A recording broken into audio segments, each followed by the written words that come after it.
الله وبركاته.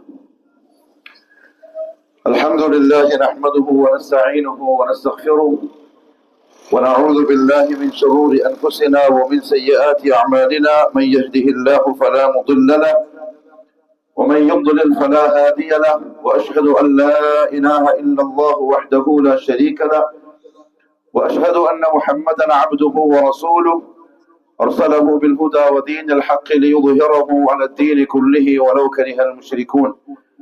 اللهم صل على محمد وعلى آل محمد كما صليت على إبراهيم وعلى آل إبراهيم. اللهم بارك على محمد وعلى آل محمد كما باركت على إبراهيم وعلى آل إبراهيم في العالمين إنك حميد مجيد. أما بعد، فإن خير الكلام كلام الله، وخير الهدي هدي محمد صلى الله عليه وسلم، وشر الأمور محدثاتها، وكل محدثة بدعة، وكل بدعة ضلالة، وكل ضلالة في النار. أعوذ بالله من الشيطان الرجيم. يا أيها الذين آمنوا اتقوا الله حق تقاته ولا تموتن إلا وأنتم مسلمون. رب اشرح لي صدري ويسر لي أمري واحلل عقدة من لساني يفقه قولي. سبحانك لا علم لنا إلا ما علمتنا إنك أنت العليم الحكيم. اللهم ألهمني مراشد أموري وأعذني من شرور نفسي ومن سيئات أعمالي. ബഹുമാനമുള്ള സഹോദരന്മാരെ, സ്നേഹിതന്മാരെ, ഈ പ്രദേശത്ത് നമ്മുടെ ശബ്ദം കേൾക്കുന്ന പ്രിയപ്പെട്ടവരെ, നമ്മളെ അള്ളാഹു റബ്ബുൽ ഇസ്സത്ത് ഏൽപ്പിച്ചിട്ടുള്ള വലിയ ഒരു ഉത്തരവാദിത്തത്തിന്റെ പൂർത്തീകരണത്തിലാണ് ഇവിടെ ഇന്ന് സമ്മേളിച്ചിട്ടുള്ളത്. റസൂലുള്ളാഹി സ്വല്ലല്ലാഹു അലൈഹി വസല്ലം, ലോകത്തിന്റെ പ്രവാചകൻ, ഏകദേശം 23 വർഷക്കാലം മക്കയിലും മദീനയിലുമായി ഏതൊരു പ്രവൃത്തി അല്ലെങ്കിൽ ഏതൊരു പ്രബോധനമാണോ ചെയ്തത്, അതിന്റെ അവസാന ദിവസം റസൂലുള്ളാഹി സ്വല്ലല്ലാഹു അലൈഹി വസല്ലം അന്ന് അവസാനത്തെ ഹജ്ജിന്റെ സമയം മക്കയിൽ അറഫയിൽ ഒരുമിച്ച് കൂടിയ ദിവസം തങ്ങളുടെ 4 ഭാഗത്തും ചുറ്റുമായി സമ്മേളിച്ച സഹാബത്തിനോട് പറഞ്ഞ ഒരു വാചകമുണ്ട്. അത് ഓരോ മുസ്ലിമീങ്ങളുടെയും മനസ്സിൽ അവരുടെ മരണം വരെ സൂക്ഷിക്കേണ്ട ഒരു വാക്കാണ്. ഇന്ന് ഇവിടെ സമ്മേളിച്ചിരിക്കുന്ന ഈ ദീൻ എന്നിൽ നിന്ന് കേട്ട് മനസ്സിലാക്കിയവർ ആരുണ്ടോ, ഇവിടെ ഇല്ലാത്തവർക്ക് അവർ എത്തിച്ചു കൊടുക്കുക. ഇതൊരു ജോലിയാണ്. ഇത് നിങ്ങളെ ഏൽപ്പിക്കപ്പെട്ടിരിക്കുന്ന ഉത്തരവാദിത്തമാണ്. മുഹമ്മദ് സല്ലല്ലാഹു അലൈഹി വസല്ലം അവസാനത്തെ പ്രവാചകനാണ് എന്ന് വിശ്വസിക്കുന്ന ഓരോ വിശ്വാസിയുടെ മേലും ചുമത്തപ്പെട്ട നിർബന്ധ ബാധ്യതയാണ് നമ്മൾ ഇന്ന് പൂർത്തിയാക്കുന്നത്. ഈ പ്രവാചകൻ സല്ലല്ലാഹു അലൈഹി വസല്ലമ തങ്ങളുടെ വാചകം കേട്ട അന്ന് അവിടെ സമ്മേളിച്ചിരുന്ന ഏകദേശം 1,00,000 വരുന്ന സഹാബാക്കളിൽ വെറും 10,000 ആളുകളുടെ ഖബറിടം മാത്രമേ മക്കത്തും മദീനത്തുമായി നമുക്ക് ചരിത്രം പരിശോധിച്ചാൽ കാണാൻ കഴിയുള്ളൂ. ബാക്കി 90,000 വരുന്ന സഹാബാക്കൾ ദുനിയാവിന്റെ 4 മൂലകളിൽ ചെന്ന് ഈ പരിശുദ്ധമായ ആദർശ പ്രബോധനത്തിന് വേണ്ടി ചെന്ന് അവിടെ വഫാത്താവുകയോ അല്ലെങ്കിൽ ഷഹീദാവുകയോ ചെയ്തു. ഈ നാടും ഈ പ്രദേശവും ഇവിടത്തെ ഓരോ മണൽത്തരികളും നമ്മൾ ഇന്ന് ചെയ്യുന്ന ഈ പ്രബോധനത്തിന്റെ ഉത്തരവാദിത്തത്തിന് അള്ളാഹുവിന്റെ കോടതിയിൽ സാക്ഷിയാണ്. കാരണം നമുക്ക് നമ്മളെ വകയായിട്ടൊന്നും ഈ നാട്ടുകാരോട് പറയാനില്ല. അല്ലെങ്കിൽ ഇത് കേൾക്കുന്ന വീട്ടിൽ നിന്നായാലും കൂട്ടത്തിലായാലും ദൂരത്തുനിന്ന് എവിടെ നിന്നെങ്കിലും ഈ ശബ്ദം കേൾക്കുന്നുണ്ടെങ്കിൽ നമ്മുടെ മടിക്കേരി സലഫി മസ്ജിദിന്റെ ഓഫീസിൽ നിന്ന് എഴുതി തയ്യാറാക്കിയ എന്തെങ്കിലും അജണ്ടയോ വർത്തമാനമോ നമുക്ക് പറയാനില്ല. അങ്ങനെ പറയലുമല്ല ദീനിന്റെ പ്രബോധനം. മറിച്ച് നമുക്ക് പറയാനുള്ളത് മുസ്ലിമീങ്ങളോടും അതല്ല മനുഷ്യരോടും. പ്രപഞ്ചത്തിന്റെ സൃഷ്ടാവായ മനുഷ്യനെ സൃഷ്ടിച്ച് സംരക്ഷിച്ച് പരിപാലിക്കുന്ന അള്ളാഹു റബ്ബുൽ ഇസ്സത്ത് മനുഷ്യർക്ക് വേണ്ടി വഴികാട്ടിയായി അവതരിപ്പിച്ച പരിശുദ്ധ ഖുർആനിന്റെ വാചകങ്ങളാണ്. ആ ഖുർആനിന്റെ വിശദീകരണമായി മുഹമ്മദ് മുസ്തഫ സല്ലല്ലാഹു അലൈഹി വസല്ലം നമ്മുടെ കയ്യിൽ തന്നേച്ചു പോയ ഹദീസുകളാണ്, പ്രവാചകന്റെ വചനങ്ങളാണ്. കാരണം ഇത് രണ്ടുമാണ് ദീനുൽ ഇസ്ലാമിന്റെ പ്രമാണം. നമ്മളെ ചിന്തകളോ നമ്മളുടെ ആലോചനകളോ നമുക്കിഷ്ടമുള്ള കാര്യങ്ങളോ നമ്മുടെ മനസ്സിന് തോന്നിയ കാര്യങ്ങളോ ഇതൊന്നും പറയാനും പ്രസംഗിക്കാനും നമുക്ക് അർഹതയില്ല, അവകാശമില്ല. അതാണ് ദീനുൽ ഇസ്ലാമിന്റെ പ്രത്യേകതയും.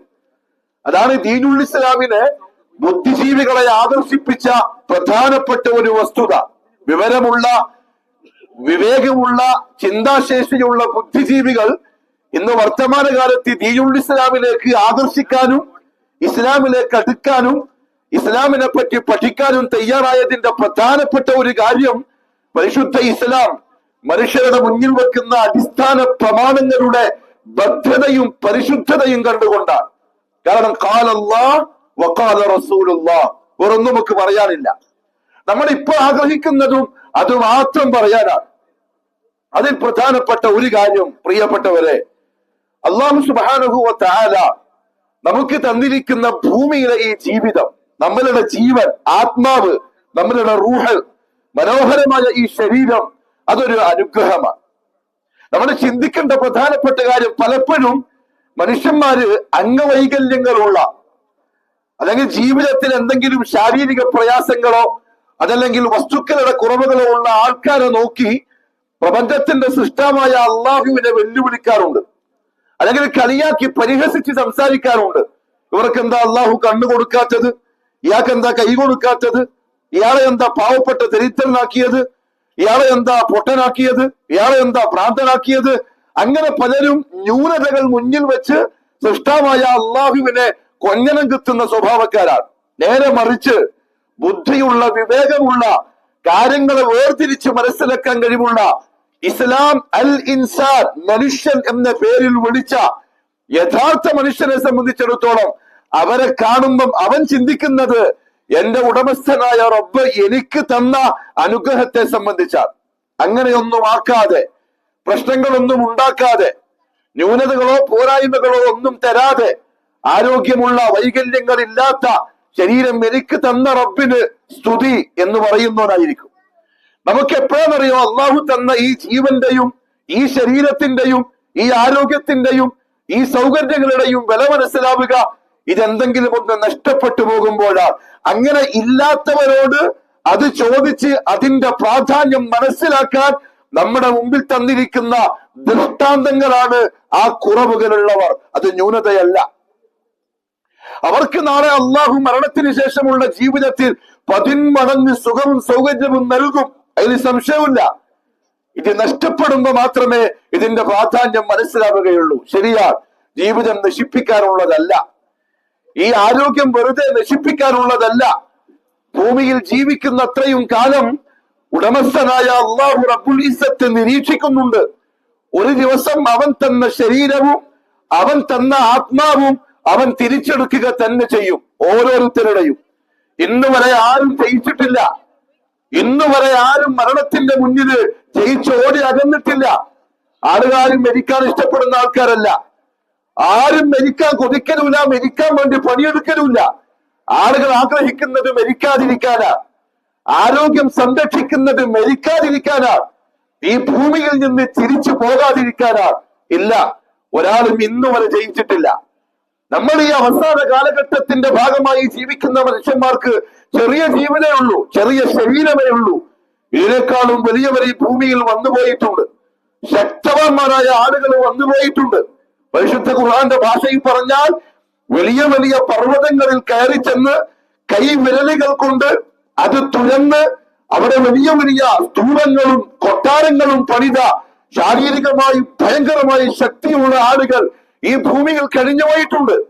ഇന്നൊരു പക്ഷേ സയൻസ് ഈ ഭൂമി പരിശോധിക്കുന്ന ആളുകള് പഴയ കാലഘട്ടത്തിലുള്ള നാഗരികതകളെ കുഴിച്ചു തോണ്ടി അതിന്റെ ഉള്ളിൽ നിന്ന് കണ്ടെത്തുന്ന അസ്ഥികൂടങ്ങൾ കണ്ടിട്ട് അത്ഭുതപ്പെടുക.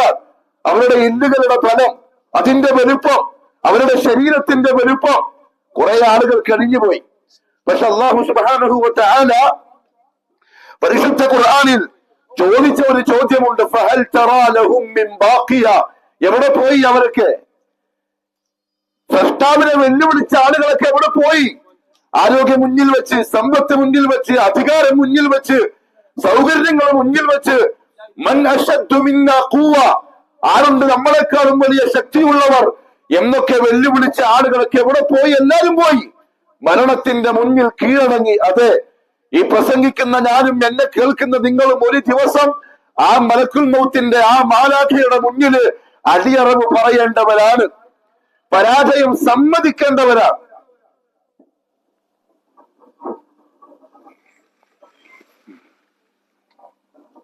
പക്ഷെ മരിച്ചതിന് ശേഷം പ്രിയപ്പെട്ടവരെ അത് തന്ന നാഥന്റെ കോടതിയിൽ ഹാജരാക്കപ്പെടും. അവിടെ ജീവിതത്തിന് വില പറയേണ്ടി വരും. അള്ളാഹു തന്ന ഈ ആരോഗ്യത്തിന് വില പറയേണ്ടി വരും. ഈ സൗകര്യങ്ങൾക്ക് കണക്ക് കൊടുക്കേണ്ടി വരും.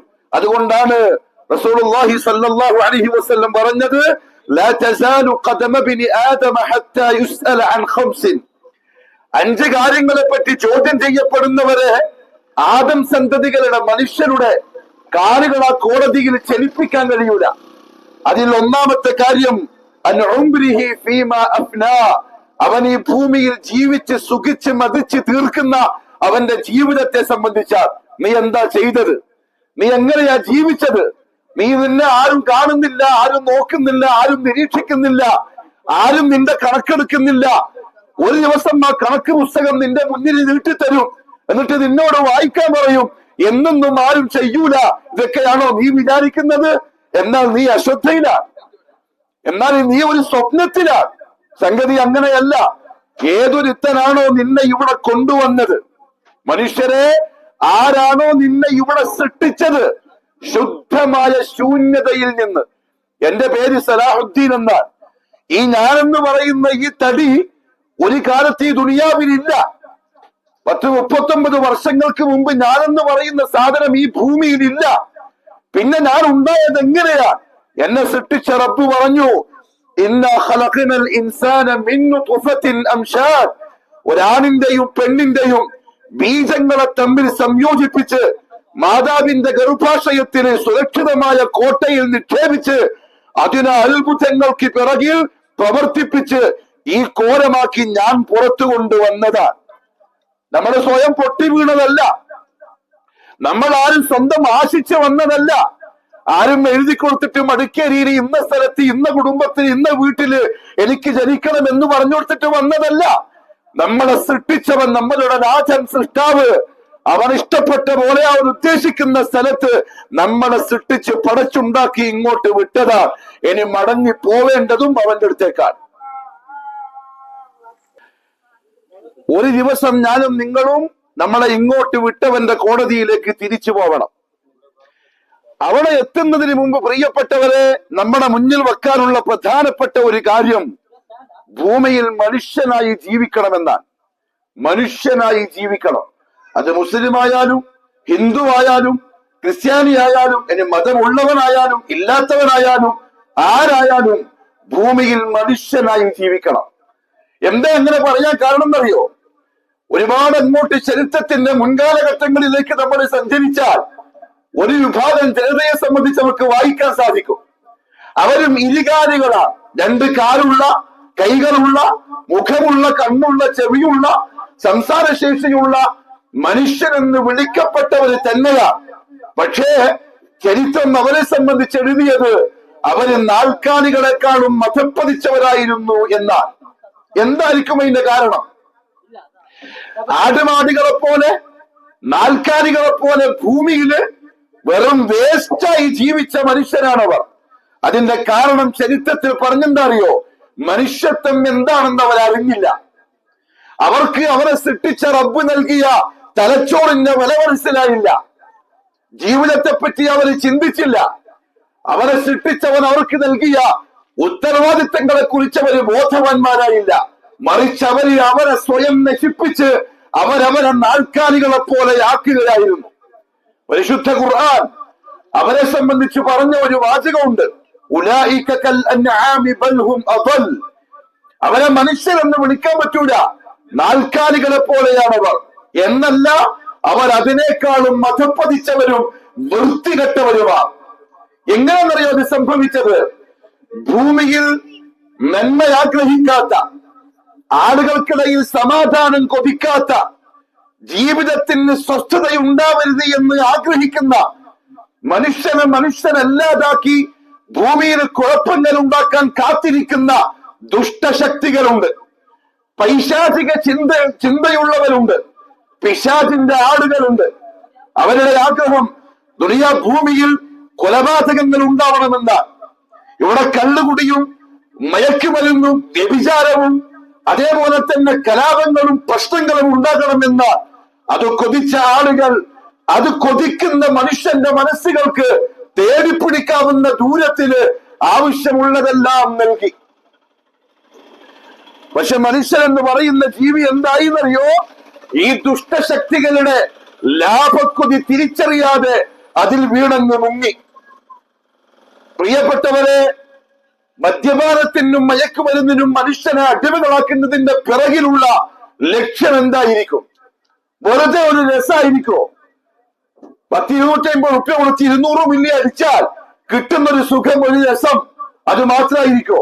ഒരു ഗുളിക അല്ലെങ്കിൽ എന്തെങ്കിലും ഒരു പൊടി അത് വായിക്കകത്തോ അല്ലെങ്കിൽ സിറിഞ്ചിലോ കുത്തിക്കയറ്റിയാൽ അത് ചെയ്യുന്നവർക്ക് കിട്ടുന്ന മിനിറ്റുകളോ മണിക്കൂറുകളോ മാത്രം ശേഷിക്കുന്ന ഒരു രസം, ഒരനുഭൂതി, ഒരു മജ, അത് മാത്രമായിരിക്കുമോ ലക്ഷ്യം? അല്ല. ഇത് ഉണ്ടാക്കിയവന്റെ ലക്ഷ്യം അതല്ല. ഇത് ആളുകൾക്കിടയിൽ വിതരണം ചെയ്യുന്നവരുടെ ആഗ്രഹവും അതല്ല. ഇവർ പൈശാചിക ചിന്തയുള്ളവരാ, ഭൂമിയെ സ്വസ്ഥതയെ നശിപ്പിക്കാൻ ആഗ്രഹിക്കുന്നവരാ, മനുഷ്യന്റെ സമാധാനം കെട്ടുപോകാൻ കൊതിക്കുന്നവരാ, കുടുംബ ബദ്ധതയെ തകർക്കാൻ ആഗ്രഹിക്കുന്നവരാ, ബന്ധങ്ങളെ വിച്ഛേദിക്കാൻ ആഗ്രഹിക്കുന്നവരാ. അതിന് പറ്റിയ പണി ഉത്തരവാദിത്ത ബോധമില്ലാത്ത നാൽക്കാലികളെ പോലെ ഇളയുന്ന ജന്തുക്കളായി ബുദ്ധിയുള്ള മനുഷ്യനെ മാറ്റുക എന്നുള്ളതാണ്. അതിന് ബുദ്ധിയുള്ള മനുഷ്യൻ അടിമപ്പെട്ടുപോയി. നിങ്ങളൊന്ന് ചിന്തിച്ചു നോക്കിയേ, ചരിത്രം ഒന്ന് വായിച്ചു നോക്കിയേ. മടിക്കേരിയുടെ മാത്രം, നമ്മൾ ഇന്ന് ജീവിക്കുന്ന ഈ നാടിന്റെ മാത്രം കഥകളൊന്ന് വായിച്ചു നോക്കിയേ.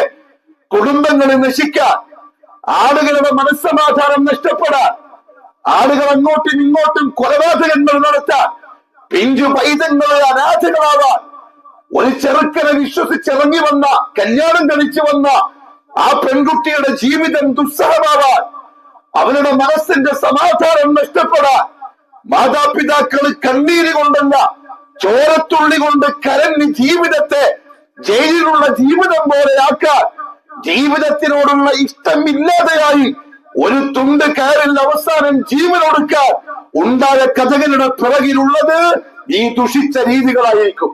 മദ്യപാനികൾ നിറഞ്ഞു, കള്ളുകുടിയന്മാർ നിറഞ്ഞു, മയക്കുമരുന്നിന് അടിമപ്പെട്ട മക്കളും യുവാക്കളും യുവതികളും നിറഞ്ഞു. റെയിൽവേ സ്റ്റേഷനുകളിൽ നിന്ന്, ബസ് സ്റ്റാൻഡുകളിൽ നിന്ന് പോലീസുകാരൻ പിടിച്ചു കൊണ്ടുവരുന്ന മയക്കുമരുന്നിന്റെ ഏജന്റ് 18-19 വയസ്സുള്ള പെൺകുട്ടികളാണെന്ന് പറയുമ്പോൾ നമ്മുടെ നാട് പോയിക്കൊണ്ടിരിക്കുന്ന അഗാധമായ കൊക്കകൾ, ഗർത്തങ്ങൾ തിരിച്ചറിഞ്ഞിട്ടില്ലെങ്കിൽ അപകടം എവിടെയോ എലിയും പതിയിരിപ്പുണ്ട്. മറ്റവർ കള്ളുള്ളിൽ ചെന്നു, മയക്കുമരുന്ന് രക്തത്തിൽ ലയിച്ചു, അവനാരാന്ന് തിരിച്ചറിയാതെ പോയി. അവന് തന്നെ ബോധമില്ലാതെയായി. കൊല്ലലൊക്കെ ഒരു രസമായി മാറി. വീട്ടിലേക്ക് വന്ന് രാത്രി പാതിരാക്കി കാത്തിരിക്കുന്ന ഉമ്മാന്റെ തലക്ക് കത്തിയാൽ കൊണ്ട് അടിച്ചിട്ട് കൊല്ലന് ഒരു ഹരമായി മാറി. അവന് തിന്നാൻ ഭക്ഷണം ഉണ്ടാക്കി കാത്തിരിക്കുന്ന അവന്റെ ഭാര്യയെ ഇടിച്ചും തൊളിച്ചും അവരുടെ തലവൊട്ടിച്ചും ജീവിതം ദുസ്സഹമാക്കുന്നത് അവൻ അടിച്ച MDMനേക്കാൾ ലഹരിയുള്ളതായി മാറി. റോഡ് സൈഡിൽ നടക്കുന്ന, ബസ് സ്റ്റോപ്പിൽ നിൽക്കുന്ന, സ്കൂള് വിട്ടുവരുന്ന പിഞ്ചു പൈതങ്ങളെ മൃഗീയമായി കഴുകന്മാരെ പോലെ, കുറുക്കന്മാരെ പോലെ, ചെന്നായികളെ പോലെ പറിച്ച് തിന്നുന്നത് അവന്റെ മനസ്സിന് രസമായി മാറി. നാടിന്റെ സമാധാനം നഷ്ടായി. ഇനിയും പ്രിയപ്പെട്ടവരെ, നമ്മൾ വിചാരിക്കുന്നുണ്ടാവും അത് ഓന്റെ വർക്കല്ലേ, അത് 5 കിലോമീറ്റർ അപ്പുറത്തല്ലേ ആ 2 വയസ്സുകാരി പീഡിപ്പിക്കപ്പെട്ടത്. ആ 80 വയസ്സുകാരിയെ 10ാം ക്ലാസ്സുകാരൻ ലജ്ജയില്ലാതെ പീഡിപ്പിച്ച് കൊന്നത് 10 കിലോമീറ്ററിന്റെ അപ്പുറത്തല്ലേ. കടയിലേക്ക് സാധനം വാങ്ങാൻ പോയ, ജീവിതം എന്താന്ന് തിരിച്ചറിയാനുള്ള പ്രായമാകുന്നതിന് മുമ്പുള്ള ആ പെൺകുട്ടിയെ കളിച്ച് കീറിയത് അത് 20 കിലോമീറ്റർ അപ്പുറത്തല്ലേ. നമ്മൾ അങ്ങനെ ചിന്തിച്ചിരുന്നാൽ നാളെയോ മറ്റന്നാളോ നമ്മളെ വീട്ടിന്റെ വാതിൽ വന്നിട്ട് അവർ മുട്ടുമ്പോഴായിരിക്കും ബോധമുദിക്കുക. അതിനു മുമ്പ് പ്രിയപ്പെട്ടവരെ, മനുഷ്യരാവാൻ ശ്രമിക്കണം. ഉത്തരവാദിത്ത ബോധമുള്ള, അന്തസ്സും അഭിമാനവുമുള്ള മനുഷ്യരാവാൻ ശ്രമിക്കണം. നഷ്ടപ്പെട്ടു പോയി, തീർത്തും ഇല്ലാതെയായി പോയി. എത്ര കുടുംബങ്ങളും എത്ര തറവാടുകളുമാണ് ക്ഷയിച്ചില്ലാണ്ടായി പോയത്, അന്തസ് കെട്ടുപോയത്. നാട്ടുകാരുടെ മുഖത്ത് നോക്കാൻ പറ്റാതെ ഈ ചെറുപ്പക്കാരെ കൊണ്ട്, ഈ യുവാക്കളെ കൊണ്ട്, ഈ യുവതികളെ കൊണ്ട്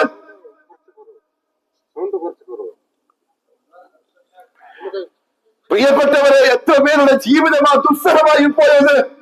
ഒരു തിരിച്ചറിവിന് തയ്യാറായിട്ടില്ലെങ്കിൽ അപകടം എനിക്കും പതിയിരിക്കുന്നു. മനുഷ്യനാവണം, അൽ ഇൻസാനാവണം, കാര്യബോധമുള്ള മനുഷ്യനാവണം. മൃഗങ്ങളെ പോലെ അധപ്പതിച്ചവരാവരുത്. നമ്മളെ സമാധാനം നശിപ്പിക്കാൻ ആഗ്രഹിക്കുന്നവർക്ക് അടിമകളായി പോവരുത്. നാട്ടിന്റെ ക്രമസമാധാനം തെറ്റിക്കാൻ കൊതിക്കുന്നവർക്ക് നമ്മളെ തല പണയം വെച്ചു കൊടുക്കരുത്. ആത്മാഭിമാനം വേണം, അന്തസ്സ് വേണം, ഉത്തരവാദിത്തങ്ങൾ പൂർത്തിയാക്കണം, നല്ല പേരുണ്ടാക്കണം. പ്രിയപ്പെട്ടവരെ, ഇപ്പോകുന്ന വഴിക്കാണ് പുതിയ തലമുറ പോകുന്നതെങ്കിൽ അത് എത്രയോ ദൂരത്താൽ സ്വപ്നത്തിൽ മാത്രമായി ഒതുങ്ങും. അതിനെന്ത് ചെയ്യണം? പ്രസംഗിച്ചതിനെ കൊണ്ടൊന്നും കാര്യമില്ല. നമ്മൾ എന്തെങ്കിലും എഴുതിവിട്ടതിനെ കൊണ്ട് ഉപകാരം ഉണ്ടാവില്ല. അതല്ലെങ്കിൽ ന്യൂസ് ചാനലിലോ ഏതെങ്കിലും ഒരു ഹാളില് എല്ലാരും കൂടി പരിപാടി സംഘടിപ്പിച്ചതിന്റെ പേരിലോ നടക്കൂല. മനുഷ്യൻ കാര്യബോധത്തിലേക്ക് വന്നാലേ പറ്റുള്ളൂ. ഈ ചെവികൾ തുറക്കുന്നതിന് പകരം നെഞ്ചിന്റെ ഉള്ളകത്തുള്ള ഹൃദയം തുറന്നേ പറ്റുള്ളൂ. അല്ലാതെ സംഗതി നടക്കൂല.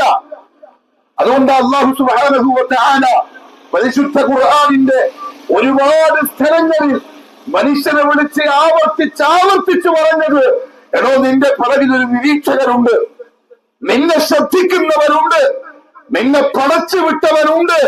അവന്റെ അടുത്തേക്ക് നീ തിരിച്ചു പോകും, അവിടെ മറുപടി പറയേണ്ടി വരും. ആ കാര്യബോധം നിനക്ക് ഉണ്ടാവുന്നത് നല്ലതാണ്. വലാ തഹ്സബന്നല്ലാഹ ഗാഫില. നിങ്ങൾ അല്ലാഹുവിനെ സംബന്ധിച്ച് അശ്രദ്ധനാണെന്ന് വിചാരിക്കണ്ട. ഒരുപക്ഷെ ഇതിന് അടിമപ്പെട്ട ആളെന്റെ ശബ്ദം കേൾക്കുന്നുണ്ടാവും. മയക്കുമരുന്ന് ഉപയോഗിക്കുന്നവർ, കള്ളു കുടിക്കുന്നവർ, MDMന്റെ ഇടനിലക്കാരുണ്ടാവും. ചിലപ്പോ ബാംഗ്ലൂരിലേക്ക് കാറും കൊണ്ടുപോയി ലക്ഷം കീശയിലിട്ട് 2 കുടുകയും വാങ്ങി വരുന്ന മനുഷ്യന്മാരുണ്ടാവും, ചെറുപ്പക്കാരുണ്ടാവും. പ്രിയപ്പെട്ടവരെ, ഇപ്പൊ ഒന്നും സംഭവിക്കുന്നില്ല തോന്നലല്ലേ?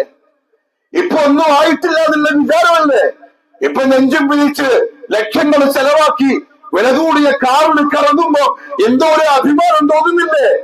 അധികം താമസിയാതെ നിനക്ക് നിന്റെ റബ്ബ് ഫ്രീ ആയി തന്ന നിന്റെ ശരീരം ക്ഷയിക്കാൻ പോവാൻ, നീ മാരകമായ രോഗത്തിന് അടിമപ്പെടാൻ പോവാൻ, നിന്റെ ശരീരം ജീവച്ഛവമാകാൻ പോവാൻ. ഒരുപക്ഷെ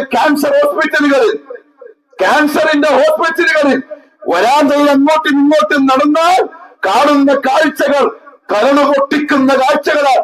19കാരൻ, 20 വയസ്സുള്ളവർ, 30 വയസ്സുള്ളവർ, ചുറുചുറുക്കോടെ ഓടിച്ചാടി കുടുംബത്തിന് വേണ്ടി അധ്വാനിക്കേണ്ടവർ, മാരകമായ ഈ പറയപ്പെട്ട മരുന്നുകൾക്ക് അടിമപ്പെട്ട് ജീവച്ഛവമായി തളർന്നു കിടക്കുന്നവർ. അവിടെയും വേദനിപ്പിക്കുന്ന ഒരു കാഴ്ച എന്താ അറിയോ?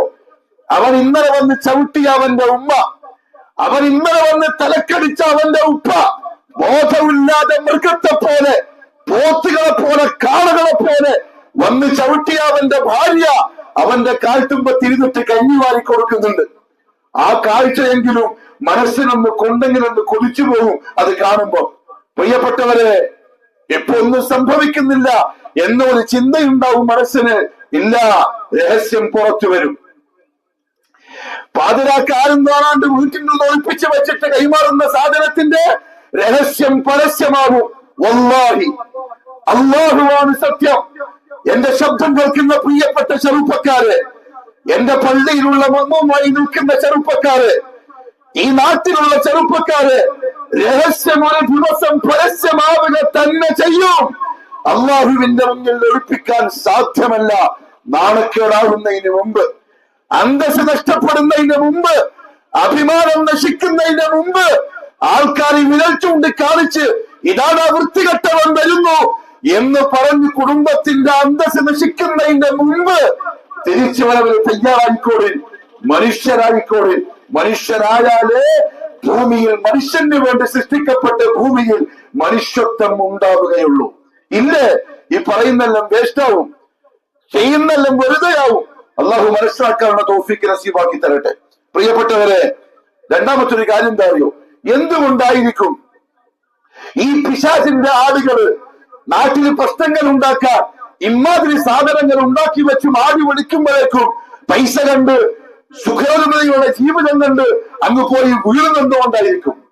ബഹുമാനപ്പെട്ട ഉലമാക്കൾ പറഞ്ഞു, പ്രധാനപ്പെട്ട കാരണം ജീവിതത്തിന്റെ ലക്ഷ്യം തിരിച്ചറിയാത്തത് കൊണ്ടാണ്. ഞാൻ എന്തിനാ വന്നത് മനസ്സിലായില്ല, എന്നെ എന്തിനാ പടച്ചിട്ടതെന്ന് മനസ്സിലായില്ല, അതിനെപ്പറ്റി ചിന്തിച്ചിട്ടേ ഇല്ല. ഞാൻ എന്തിനാ വന്നത്? ഭാര്യയുണ്ട്, ഉമ്മയുണ്ട്, ഉപ്പയുണ്ട്, മക്കളുണ്ട്, ഒരു ജോലിയുണ്ട്. രാവിലെ പോകുന്നു, വൈകുന്നേരം വരുന്നു, കിടന്നുറങ്ങുന്നു, പിന്നെയും എഴുന്നേക്കുന്നു.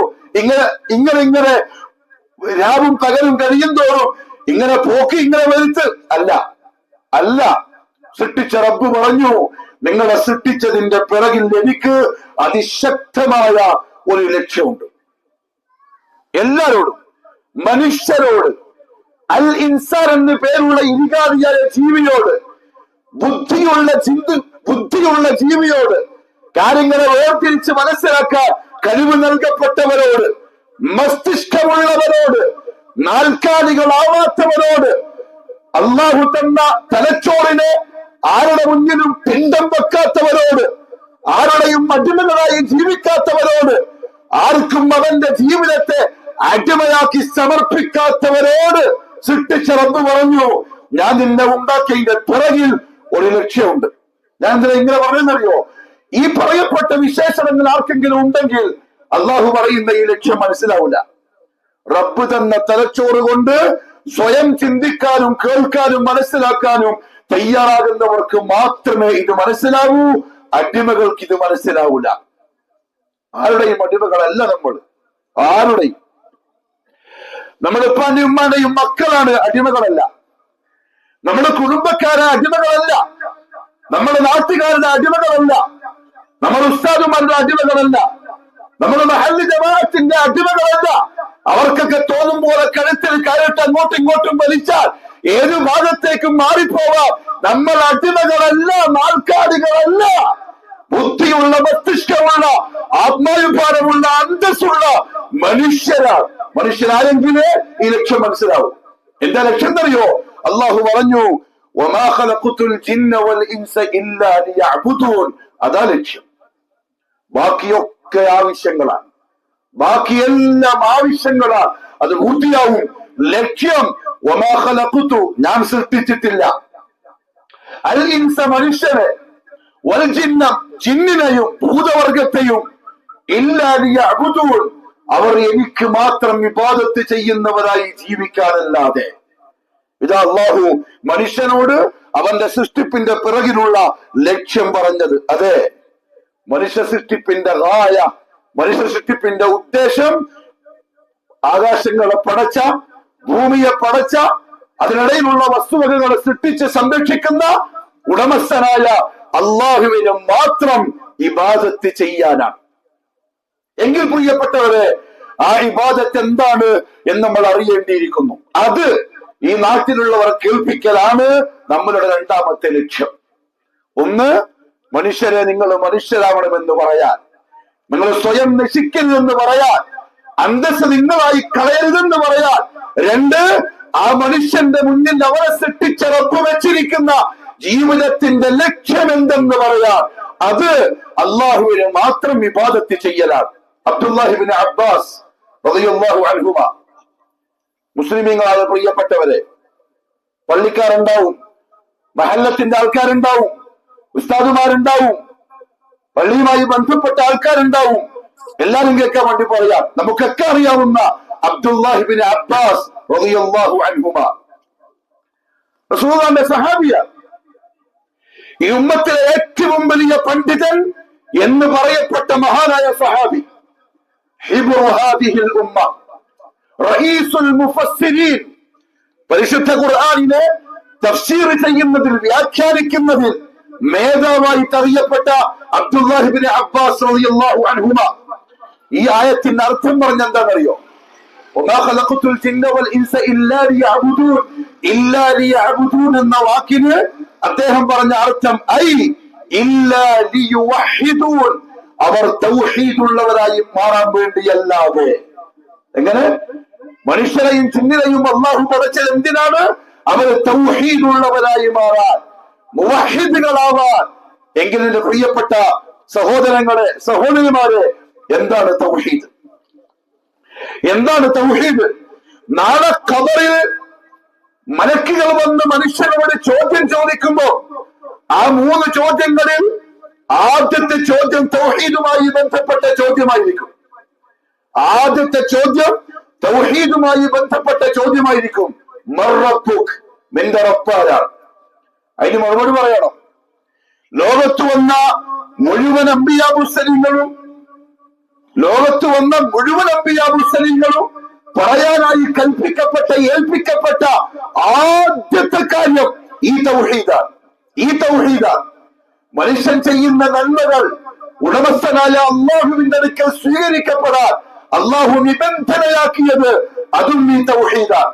മാത്രമല്ല, പ്രഗത്ഭരായ അമ്പിയാക്കളുടെ മരണസമയത്തുള്ള മക്കളോടുള്ള ഉപദേശം, വസിയ്യത്ത് അല്ലാഹു പറഞ്ഞപ്പോൾ അവരുടെ വസിയ്യത്തും ഈ തൗഹീദിനെ സംബന്ധിച്ചായിരുന്നു.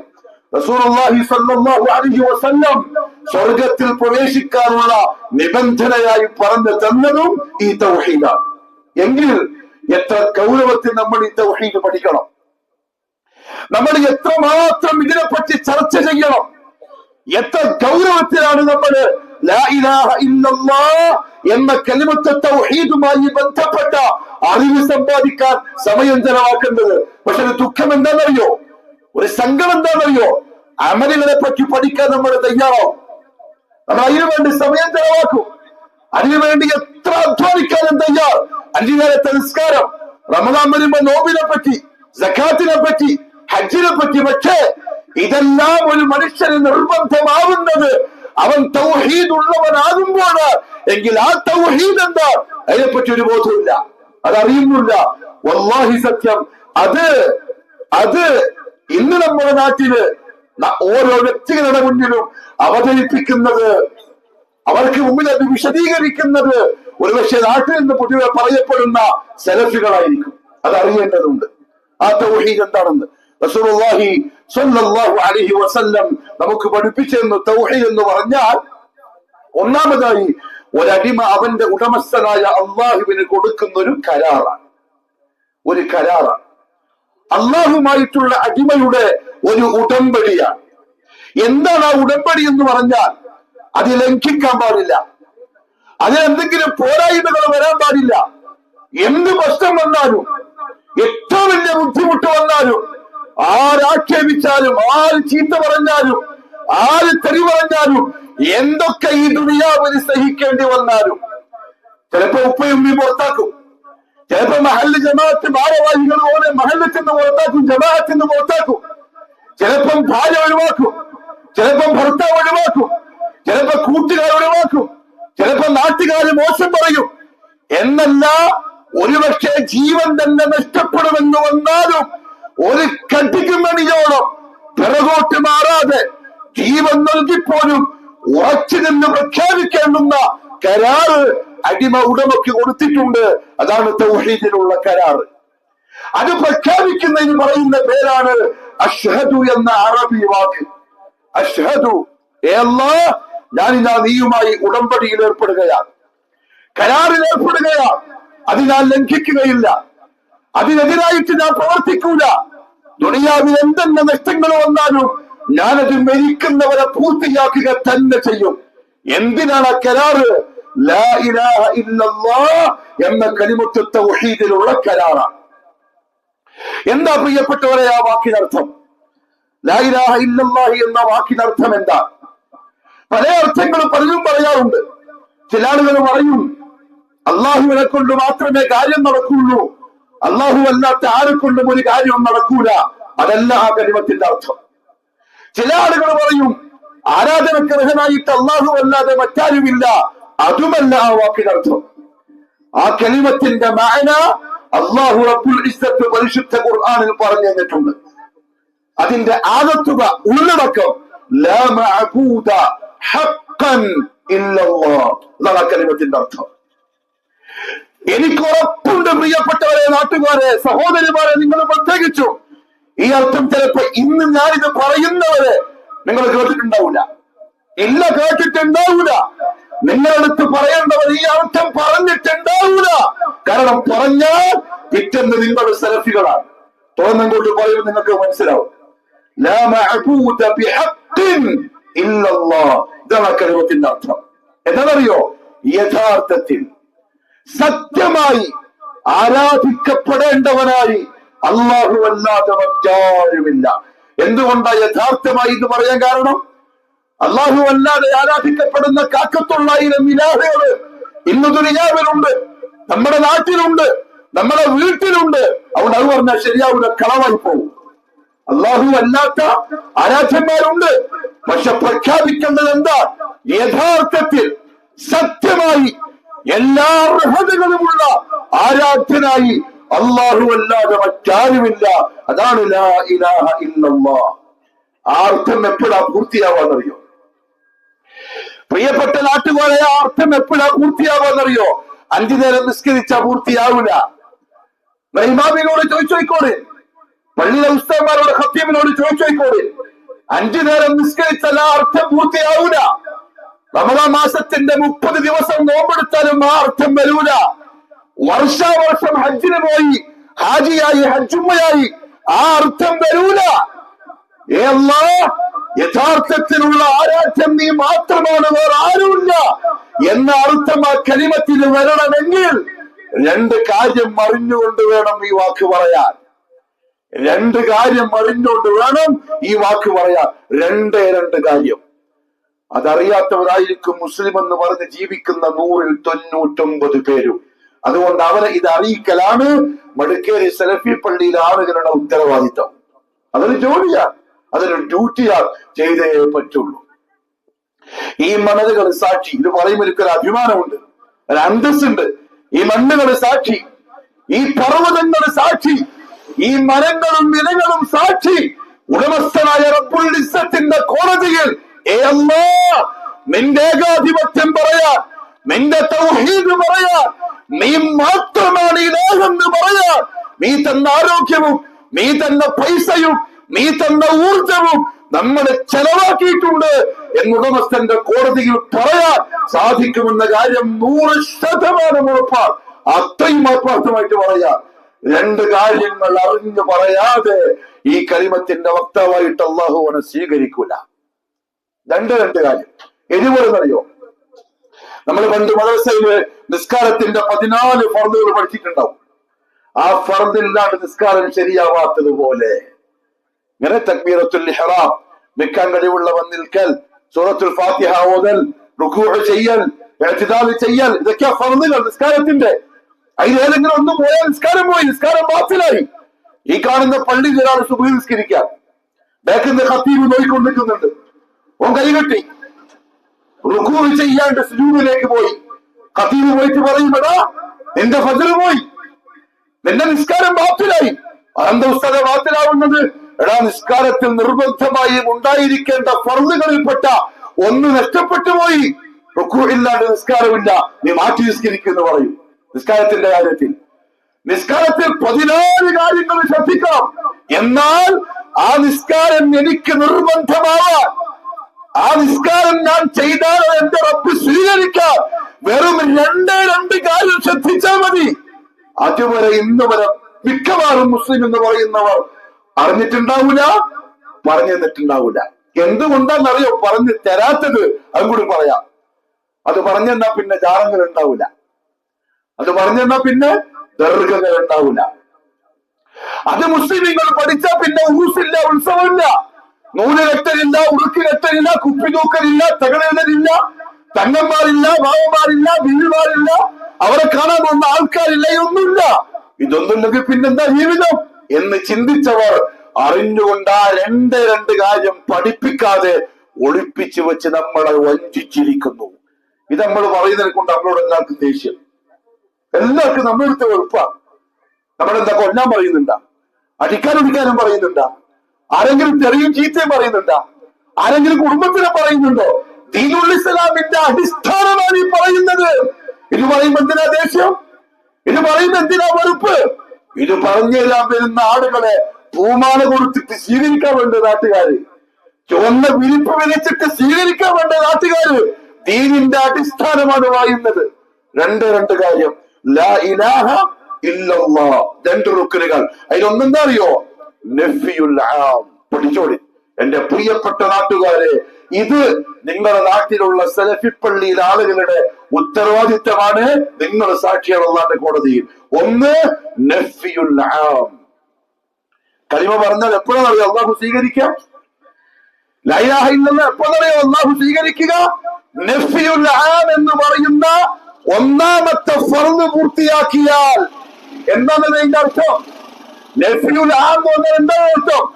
അല്ലാഹു അല്ലാത്ത, ശ്രദ്ധിച്ചു കേട്ടോളി, അല്ലാഹു അല്ലാത്ത ഈ ദുനിയാവിൽ ഏതൊക്കെ വസ്തുക്കൾ, വ്യക്തികൾ, ശക്തികൾ വിളിച്ച് പ്രാർത്ഥിക്കപ്പെടുന്നുണ്ടോ, സഹായം തേടപ്പെടുന്നുണ്ടോ, പരമേൽപ്പിക്കപ്പെടുന്നുണ്ടോ, അതേപോലെ തന്നെ അവലംബിക്കപ്പെടുന്നുണ്ടോ, കാവൽ തേടപ്പെടുന്നുണ്ടോ, ഉപകാരങ്ങൾ തേടപ്പെടുന്നുണ്ടോ, ഉപദ്രവങ്ങളിൽ നിന്ന് കാവൽ തേടപ്പെടുന്നുണ്ടോ, ഈ പറയപ്പെട്ടതെല്ലാം അല്ലാഹുവേ ഞാനിതാ എന്റെ മനസ്സെന്നും പറിച്ചു കളയുന്നു. ഒന്നാമത്തെ ഫർദ് പൂർത്തിയായി. കലിമ പറയുന്നതാണ് ഒന്നാമത്തെ ഫർദ് പൂർത്തിയാക്കി. എപ്പോൾ? മനസ്സിന്റെ ഉള്ളിന്ന് ഇതിനെല്ലാം വലിച്ചു പുറത്തിട്ടപ്പോൾ. എന്ന് പറഞ്ഞാൽ ലാ ഇലാഹ ഇല്ലല്ലാഹ് എന്ന കരാർ അല്ലാഹുവിനോട് പറയുന്ന ഒരു മുസ്ലിമിന്റെ മനസ്സില് പിന്നെ ചാരങ്ങളില്ല, ഖബറല്ല, ചാരങ്ങളില്ല, ദർഗകളില്ല, തങ്ങന്മാരില്ല, ബാബമാരില്ല, മസ്സന്മാരില്ല, ഉറൂസില്ല, ഏലസില്ല, കുപ്പിയില്ല, തകളില്ല. ഇന്ന് കലിമ 1 കോടി പ്രാവശ്യം പറയുന്നവന്റെ വീട്ടിന്റെ ഉള്ളിൽ 10,000 കുപ്പി ഉണ്ടാവും. പരിശോധിച്ച് നോക്കിയാൽ ലാ ഇലാഹ ഇല്ലല്ലാഹ് ഉറക്കെ പറയുന്നുണ്ട്. കയ്യിലും മലയിലും കഴുത്തിലും ഉണ്ടാവും, ചരട് മുറുക്കും. അവൻ ഫർദ് പൂർത്തിയാക്കണ്ട പറഞ്ഞിരിക്കുന്നത്. നഫിയുൽ ആം, ഹൃദയത്തിൽ നിന്ന് എല്ലാത്തിനെയും തള്ളണം. രണ്ടാമത്തെ റുക്കൻ, രണ്ടാമത്തെ ഫർദ് എന്താ അറിയോ?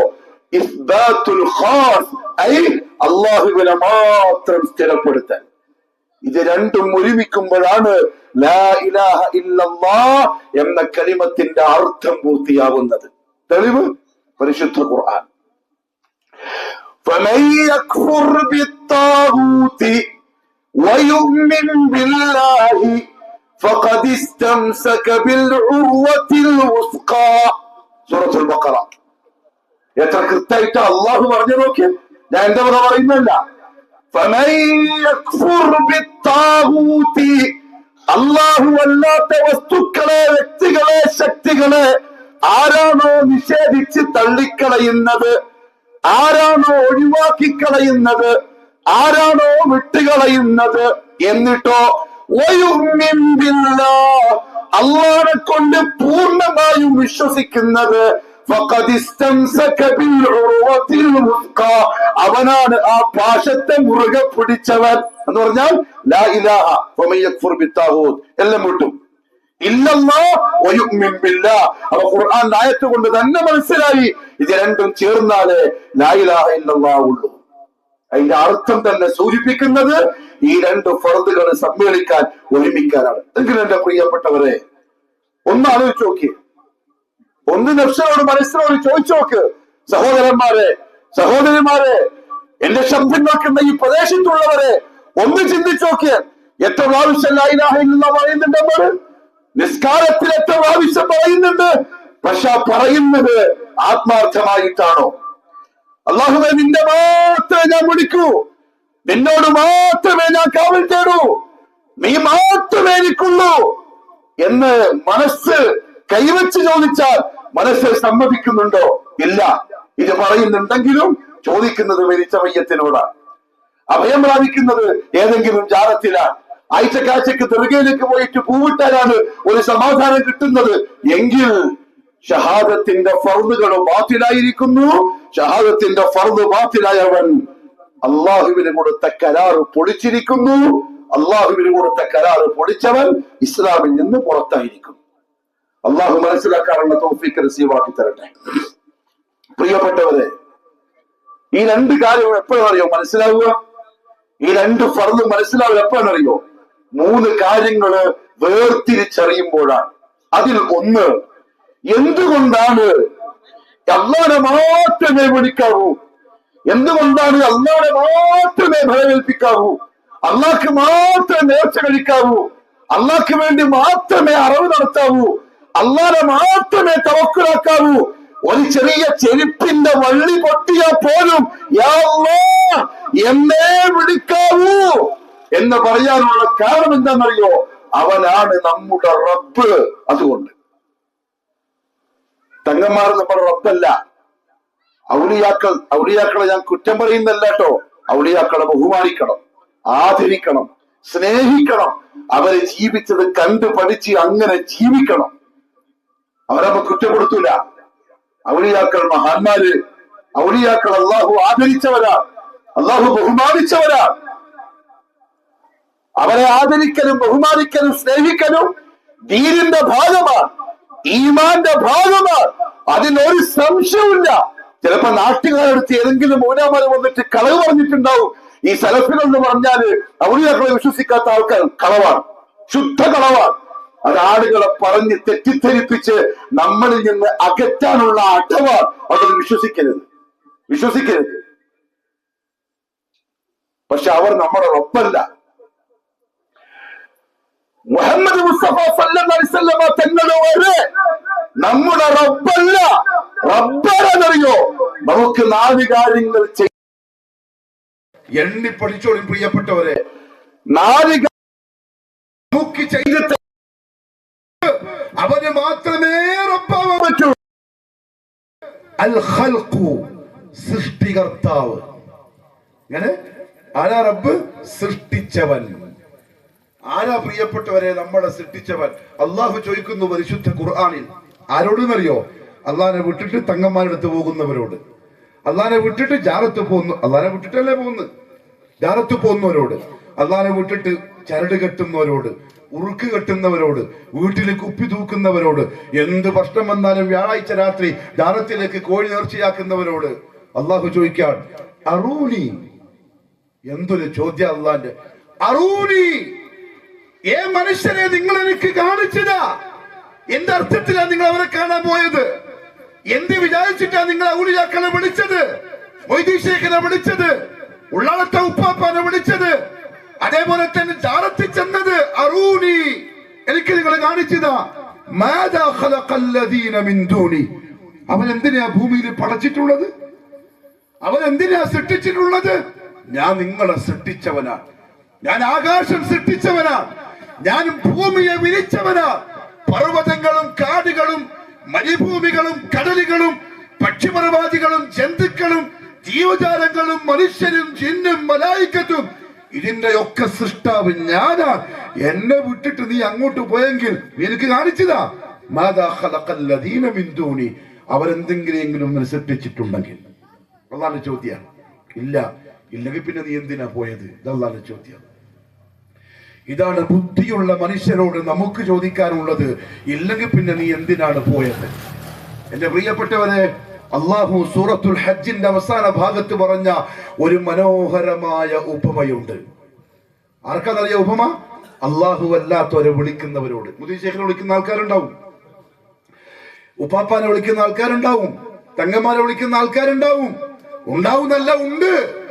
ചരട് കെട്ടിയവരുണ്ട്, ഉറുക്കി കെട്ടിയവരുണ്ട്. അവരോട് നമ്മളെ സൃഷ്ടിച്ച നമ്മുടെ സാക്ഷാൽ അല്ലാഹു റബ്ബുൽ ഇസ്സ അവൻ പറഞ്ഞ ഉദാഹരണം എന്താ അറിയോ? യാ അയ്യുഹന്നാസ്, യാ അയ്യുഹന്നാസ് ദുരിബ മസലുൻ ഫസ്തമിഊ ലഹ്. സൂറത്തുൽ ഹജ്ജ്.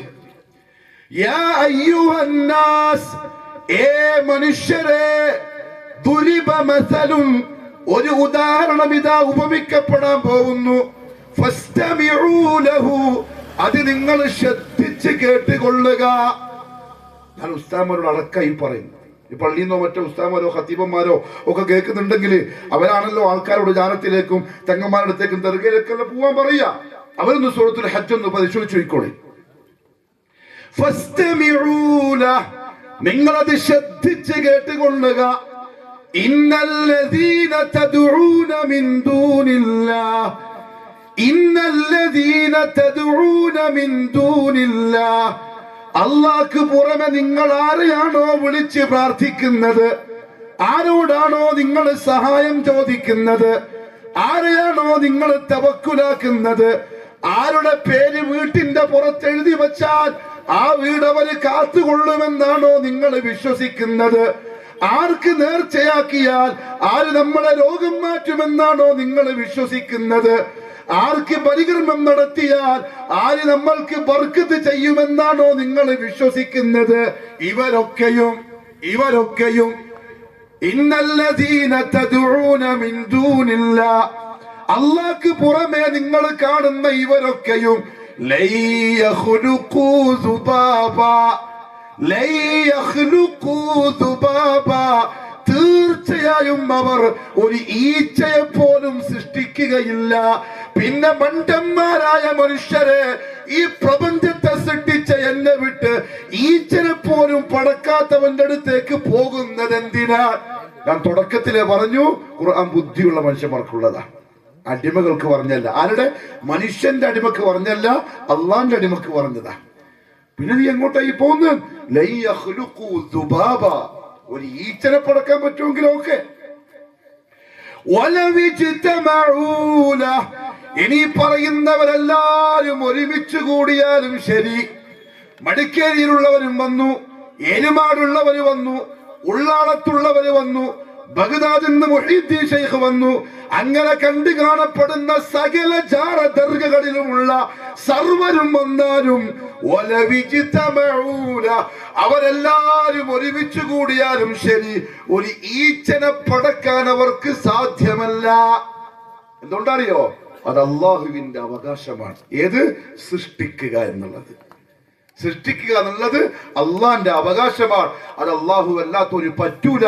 അതുകൊണ്ട് അല്ലാത്ത ഒരാളും റബ്ബു ആവൂല. ഉണ്ടെങ്കിൽ തെളിയിച്ചതാ. മൊയ്തീൻ ശൈഖ് കേൾക്കും എന്നാണ് നീ പറയുന്നതെങ്കിൽ അള്ളാഹു പറയാൻ നീ എന്ത് തെളിയിക്കണം?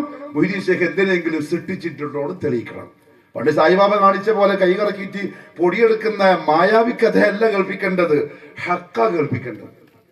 ഇങ്ങനെ മടമൂരി ശൈഖ് മരത്തിന്റെ ഇല പറിച്ചിട്ട് സ്വർണമാക്കി എന്ന് പറയുന്ന ഡിങ്കങ്കഥ, കള്ളക്കഥ, നാണമില്ലാതെ ലജ്ജയില്ലാതെ സാധാരണക്കാരനെ പറ്റിക്കുന്ന ഉസ്താദുമാരുടെ കള്ളക്കഥ, അതല്ല വേണ്ടത്. അള്ളാഹുവിനെ ഹക്ക വേണ്ട. പറ, ആരെങ്കിലും സൃഷ്ടിക്കുന്നുണ്ടെങ്കിൽ പറ. ഇല്ല, അള്ളാഹു വല്ലാത്തൊരു ഖാലിഖില്ല. രണ്ടാമത്തേത് വിശദീകരിച്ച് പറയാൻ നേരമില്ല. പിന്നെ ഇൻഷാ അല്ലാഹ് ഇനിയും നമ്മൾ ഇത് ആവർത്തിക്കും. നമ്മുടെ നാടല്ലേ, ഇന്ത്യ രാജ്യമല്ലേ, ഇവിടെ നമുക്ക് അവകാശമില്ലേ പറയാൻ. രണ്ടാമത്തേത് അള്ളാഹു റബ്ബാവാൻ. എന്താ കാര്യം എന്നറിയോ? അള്ളാഹു റബ്ബുൽ ഇസ്സത്ത് മാലികാൻ, ഉടമസ്ഥനാണ്. ഏതിനെയാണോ അവൻ പടച്ചത് അതിനെ ഉടമസ്ഥപ്പെടുത്തുന്നവനാണ്. എന്താ അള്ളാന്റെ ഉടമസ്ഥത എന്ന് പറഞ്ഞാൽ? എന്റെ ശബ്ദം കേൾക്കുന്ന പ്രിയപ്പെട്ട ചെറുപ്പക്കാരെ, ബുദ്ധിയുള്ള സഹോദരന്മാരെ, സഹോദരിമാരെ, ഞാൻ പറയുന്നത് ഖുർആനാണ്. നിങ്ങളെ വീട്ടിലുണ്ടല്ലോ ഖുർആൻ, അതാ ഈ പറയുന്നു. അള്ളാഹു മാലിക്കാണ്. എന്താ അവന്റെ മിൽക്കിയത്ത് അറിയോ? ഉദാഹരണം പറയാം, അപ്പൊ പെട്ടെന്ന് മനസ്സിലാവും. അള്ളാഹു പറഞ്ഞു പരിശുദ്ധ ഖുർആനിൽ അള്ളാന്റെ മിൽക്കിയത്ത് പറയാൻ. മൂസ നബി അലൈഹി സ്വലാത്തു വസ്സലാം സീനാമലന്റെ മുകളിൽ കയറി കിതാബ് വാങ്ങാൻ, തൗറാത്ത് വാങ്ങാൻ. അങ്ങനെ മൂസ നബി പോയപ്പം അള്ളാഹു റബ്ബുൽ ഇസ്സത്ത് മൂസ നബിയോട് സംസാരിച്ചു. എന്താ സംസാരിച്ചെന്നറിയോ? വമാ തിൽക ബിയമീനിക യാ മൂസ, ഏ മൂസ നിന്റെ വലത്തെ കയ്യിൽ എന്താ ഉള്ളത്? ഖാല ഹിയ അസായ, മൂസ നബി പറഞ്ഞു അതെന്റെ വടിയാണ് റബ്ബേ. അള്ളാഹ്ക്ക് അറിയാത്തോണ്ട് ചോദിച്ചല്ല, ശ്രദ്ധിച്ച് കേൾക്കണേ. അള്ളാഹ്ക്ക് അറിയാം എന്താ ഉള്ളത്, പക്ഷേ അത് ചോദിച്ചിട്ട് അതിന് മറുപടി പറഞ്ഞിട്ട് നമുക്ക് മറ്റൊരു വിഷയം പഠിപ്പിച്ചു തരാനുണ്ട്, അതിനു വേണ്ടിയിട്ടാണ്. ഇതെന്റെ വടിയാണ് റബ്ബേ, അതവക്കഉ അലൈഹ, ആ വടിയിൽ ചാരിക്കിടന്ന് ഞാൻ വിശ്രമിക്കാറുണ്ട്. വഅഹുശ്ശു ബിഹാ അലാ ഗനമി, എന്റെ ആടുകൾക്ക് ഞാൻ ഇലകൾ പറിച്ചു കൊടുക്കാറുണ്ട്. വലിയ ഫീഹാ മആരിബു ഉഖ്റ, അതല്ലാത്ത ഒരുപാട് ഉപകാരങ്ങൾ എനിക്ക് ഈ വടിയിലുണ്ട്. മൂസ നബി മനുഷ്യന്റെ മറുപടി അല്ലാഹു പറഞ്ഞു. അപ്പൊ അള്ളാഹു പറഞ്ഞു, മൂസ നിനക്ക് ഉപകാരമുള്ള, നീ ഇന്ന കാര്യങ്ങളൊക്കെ ചെയ്യുന്ന നിന്റെ വടിയാണല്ലേ, എന്നാ ഞാൻ നിനക്ക് കാണിച്ചു തരാം ആ വടിയുടെ മാലിക് ആരാണെന്ന്, ഉടമസ്ഥൻ ആരാന്ന് ഞാൻ കാണിച്ചു തരാം, നീ അല്ല. മൂസ, ഏ മൂസ നിന്റെ കൈമലുള്ള വടിയൊന്ന് താഴെയിട്. കൽപ്പന കിട്ടേണ്ടത് അവസരം മൂസ നബി വടിതാറയിട്ടു.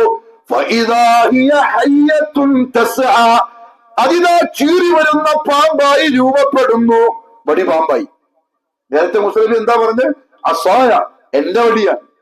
ഞാൻ എന്റെ ജീവിതത്തിൽ ആളുകളെ മേക്കാനും ഇലപറിക്കാനും എനിക്ക് ചാരിക്കിടക്കാനും ഒക്കെ ഉപയോഗിക്കുന്ന എന്റെ വടിയാണിത്. പാമ്പിനെ കണ്ടപ്പോ മൂസ നബി അലൈഹിസ്സലാത്തു വസ്സലാം മനുഷ്യനാണ്. മൂസ നബി എന്താ ചെയ്തെന്നറിയോ?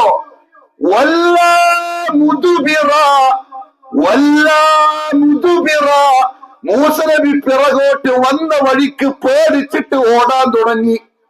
അപ്പൊ അല്ലാഹു വിളിച്ചു, യാ മൂസ അഖ്ബിൽ വലാ തഖഫ്, ബേക്കോട്ട് ഓടല്ല, മുമ്പോട്ട് വാ, പേടിക്കണ്ട, ഞാനാണ് പാമ്പാക്കിയത്. ഖുദ്ഹ, ആ പാമ്പിനെ ഒന്ന് പിടിക്ക് മൂസ. മലന്റെ മുകളിൽ നടക്കുന്ന കഥ അള്ളാഹു ഖുർആനിൽ പറഞ്ഞതാണ്. ഇത് കുതുബിയത്തിന്റെ പാളക്കിതാബിലെ കഥയല്ല, മൗലൂദ് കിതാബിന് ഷിയാക്കൾ ഉണ്ടാക്കി എഴുതി വെച്ച കഥയല്ല. പരിശുദ്ധ ഖുർആനിൽ അള്ളാഹു പറഞ്ഞിരുന്ന കഥയായത്. അഖ്ബിൽ, മൂസ മുമ്പോട്ട് വാ, ഖുദ്ഹ വലാ തഖഫ്, പേടിക്കണ്ട, പിടിക്ക്. അള്ളാഹു പറഞ്ഞല്ലേ, പിടിച്ചു. സനഈദുഹാ സീറതഹൽ ഊല, അത് പിന്നെയും പടിയായി. പാമ്പ് പിന്നെയും പടിയായി. മൂസനബിക്ക് ഒന്നും തിരിയുന്നില്ല. അപ്പൊ അള്ളാഹു പറയാൻ, ഇന്നലി അനല്ലാഹ്, ഏ മൂസ, ഞാനാണ് അല്ലാഹു. നിനക്കിപ്പോ അല്ലാഹുവിനെ മനസ്സിലായോ? നീ എന്റേതാന്ന് പറഞ്ഞ് കൈകാര്യം ചെയ്ത ആ വടിക്കഷണം, അത് എപ്പോഴാ നിനക്ക് ഉപകാരം ചെയ്യേണ്ടത്, എപ്പോഴാ നിനക്ക് ഉപദ്രവമാവേണ്ടത് എന്ന് തീരുമാനിക്കേണ്ടവൻ ഇതിന്റെ ഉടമസ്ഥനായ ഞാനാകുന്ന അല്ലാഹുവാണ് മൂസ. അതുകൊണ്ട് വടിയെ ആശ്രയിക്കരുത്, അതിന്റെ മാലിക്കായ എന്നെ മാത്രമേ ആശ്രയിക്കാവൂ. അത് പഠിപ്പിച്ചതിന് വേണ്ടിയിട്ടാണ് ഈ കഥ അള്ളാഹു പറഞ്ഞത്. എന്ന് പറഞ്ഞാൽ അള്ളാഹുവിനെ മാത്രമേ ആശ്രയിക്കാവൂ, കാരണം അവനാണ് മാലിക്. എങ്കിൽ പറ, മുദീഷേഖാണോ രോഗം മാറ്റിയത്? പിന്നെ പുതിയ പീടികയും തുറന്ന് വട്ടം കൂടി ഇരുന്ന് മങ്കൂസ് മൊഴി ഓതിയുടെ പേരിലാണോ വർക്കത്തുണ്ടായത്? അതല്ല, ചരട് കെട്ടിന്റെ പേരിലാണോ രോഗം മാറിയത്? മാലിക്കായ ഉടമസ്ഥനായ അള്ളാഹുവിന്റെ അധികാരത്തിന് അള്ളാഹു അല്ലാത്തവരെ ബന്ധപ്പെടുത്തൽ, പ്രിയപ്പെട്ടവരെ, തൗഹീദിൽ നിന്ന് അകന്നു പോവലാണ്. കാരണം അള്ളാഹു റബ്ബാൻ. എന്താ കാരണം? അവൻ മാലിക്കാണ്. മൂന്നാമത്തത്, അവൻ മുദബ്ബിറാണ്. റബ്ബാവാനുള്ള കാരണം അവൻ മുദബ്ബിറാണ്. അള്ളാഹുവിന്റെ ചോദ്യം ഇതാണ്, നിങ്ങൾ ഞാനല്ലാത്ത ആരോടെങ്കിലും ചോദിക്കുന്നോ വിളിക്കോ പ്രാർത്ഥിക്കോ ചെയ്യുന്നുണ്ടെങ്കിൽ ഈ തദ്ബീർ എനിക്കൊന്ന് കാണിച്ചതാ. ഈ തദ്ബീർ സൂറത്തുൽ വാഖിഅ എല്ലാവർക്കും അറിയുന്ന സൂറത്തായിരിക്കുമല്ലോ. മഗ്രിബ് കഴിഞ്ഞാൽ പലപ്പോഴും പല വീടുകളിലും സൂറത്തുൽ വാഖിഅ ഓതുന്നുണ്ടാവും, ദാരിദ്ര്യം ഇല്ലാണ്ടിരിക്കാൻ. ഹദീസ് വഈഫാണ്. പക്ഷെ അതില് ചില ആയത്തുകളുണ്ട് അള്ളാഹനെ പറഞ്ഞുതരാണ്. എന്താ ചോദിക്കുന്നറിയോ? അഫറഅയ്തും മാ തഹറുസൂൻ, അഫറഅയ്തും മാ തഹറുസൂൻ, നിങ്ങൾ ചെയ്യുന്ന കൃഷിയെ പറ്റി നിങ്ങൾ ഒന്ന് ചിന്തിച്ചു നോക്കിയിട്ടുണ്ടോ? ഇവിടെ കാപ്പി കൃഷിയുണ്ട്, ഏലകൃഷിയുണ്ട്, പിന്നെ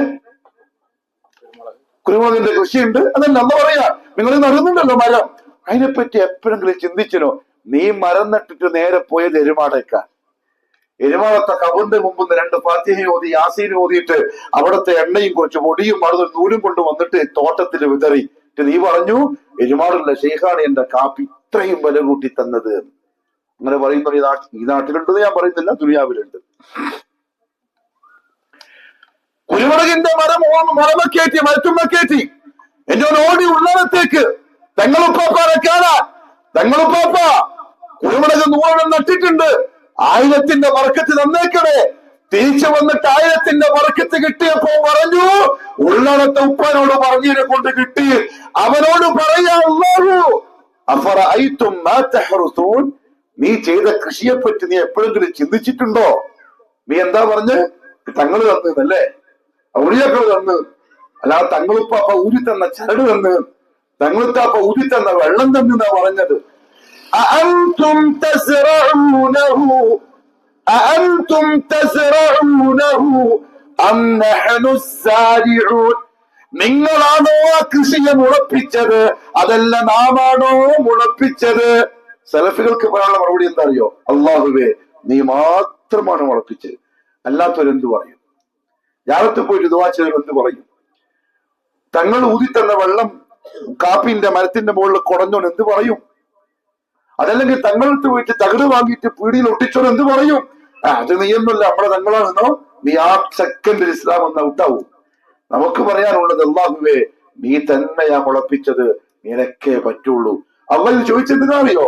എന്നെ മാറ്റി വെച്ച് നിങ്ങൾ ആരെങ്കിലും വിളിക്കുന്നുണ്ടെങ്കിൽ ഇതിൽ അവർക്ക് എന്തെങ്കിലും അവകാശമുണ്ടെങ്കിൽ നിങ്ങൾ തെളിയിച്ചതാ. അള്ളാഹു മനസ്സിലാക്കാനുള്ള തൗഫീഖ് നസീബാക്കി തരട്ടെ. പ്രിയപ്പെട്ടവരെ, ഈ 3 കാര്യം അള്ളാഹുവിന് മാത്രമുള്ളതാണെങ്കിൽ അവനാണ് റബ്ബ്. ആ റബ്ബിന് മാത്രമേ ഇബാദത്തിന് അർഹതയുള്ളൂ. അതുകൊണ്ട് ഇത് ചെയ്യുന്ന റബ്ബാരാണോ അവനോട് മാത്രമേ ദുആ ചെയ്യാൻ പറ്റൂ, അവനോട് മാത്രമേ സഹായം തേടാൻ പറ്റൂ, അവനോട് മാത്രമേ കാവൽ തേടാൻ പറ്റൂ. പക്ഷെ ഇന്ന് ലാ ഇലാഹ ഇല്ലല്ലാഹ് പറയുന്നത് അങ്ങനെയാണോ ചെയ്യുന്നത്? ഞാൻ കുറച്ച് ഉദാഹരണം പറയാം, ചിന്തിക്കാൻ വേണ്ടി, പഠിക്കാൻ വേണ്ടിയിട്ട്. ആവശ്യം വന്നാൽ പിന്നെ വന്നിട്ട് പിന്നെയും പറഞ്ഞുതരാം. ഒന്ന്, നിങ്ങൾ കുത്തുബിയത്ത്, നിങ്ങൾ പള്ളിയിലുള്ള ഉസ്താദിനോടോ ഖത്തീബിനോടോ ചോദിച്ചാൽ മതി, അയാൾ പാടിത്തരും.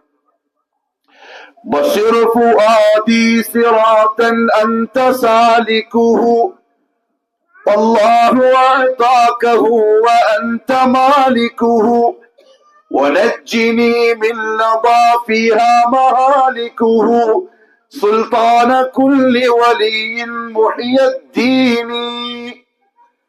മൊയ്‌ലി ശേഖറുള്ള ദുആയാണ്. അള്ളാഹ് നേരത്തെ പറഞ്ഞെന്താ? ഞാനാ റബ്ബ്, ഞാനാ റബ്ബ്, എന്നോട് ദുആ പാടുള്ളൂ. അപ്പൊ ഇവൻ പറയാ, നീ റബ്ബൊക്കെ ആയിരിക്കും, നമുക്ക് ദുആ മൊയ്‌ലി ശേഖറിനോട് തന്നെ. നിന്റെ പേര് മുസ്ലിം എന്നോ, നിന്റെ പേര് മുഅ്മിൻ എന്നോ, നീ ഇസ്ലാമിന്റെ നേതാവോ, നീ മഹല്ല് ജമാഅത്തിന്റെ ഖത്തീബും ഭാരവാഹിയോ? ഇല്ല, അങ്ങനെ ആവാൻ പറ്റൂല. എന്താ ഈ വാക്കിന് അർത്ഥം അറിയോ? ചിലപ്പോൾ നാട്ടിലുള്ള സാധാരണക്കാർക്ക് അതിന്റെ അർത്ഥം തിരിയൂല. ബശിർ ഫുആദി, എന്റെ ഹൃദയത്തിന് നീ കാണിച്ചു തരണമേ, സിറാത്തൻ, ഒരു വഴി, അൻത സാലികുഹു, ആ വഴിക്ക് നിങ്ങൾ പ്രവേശിച്ചിട്ടുണ്ട്, ആ വഴി നീ എനിക്ക് കാണിച്ചു തരണമേ. ബശിർ ഫുആദി സിറാത്തൻ അൻത സാലികുഹു ഫല്ലാഹു അഅതാകഹു വഅൻത മാലികുഹു. ശൈഖ് ജീലാനി അവറുകളെ, യാ സിറാത്തുൽ മുസ്തഖീം എന്ന ഹിദായത്ത് അല്ലാഹ് നിങ്ങളെ കൈമേൽ ഏൽപ്പിച്ചിരിക്കുകയാണ്.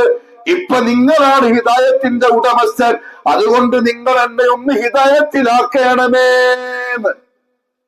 ഈ ദുആ ഇത് മൊഹീദ്ദീൻ ശൈഖിനോട് ചെയ്താൽ നീ ചെയ്തത് എന്താണെന്നറിയോ? അള്ളാഹ്ക്ക് കൊടുത്ത കരാറ് പൊളിച്ചിരിക്കുന്നു. എന്താ കൊടുത്ത കരാറ്? ലാ ഇലാഹ ഇല്ലല്ലാഹ്. പക്ഷെ ദുആ ചെയ്തത് ശൈഖ് ജീലാനിയോട്. വനജ്ജിനി മിൻ ലദാ എന്ന നരകത്തിൽ നിന്ന് എന്നെ കാക്കണമേ. ഫീഹാ മഹാലികുഹു, ആ നരകത്തിലാണെങ്കിൽ അതിഭയങ്കരമായ അപകടങ്ങൾ നിറക്കപ്പെട്ടിട്ടുണ്ട്. ആര്?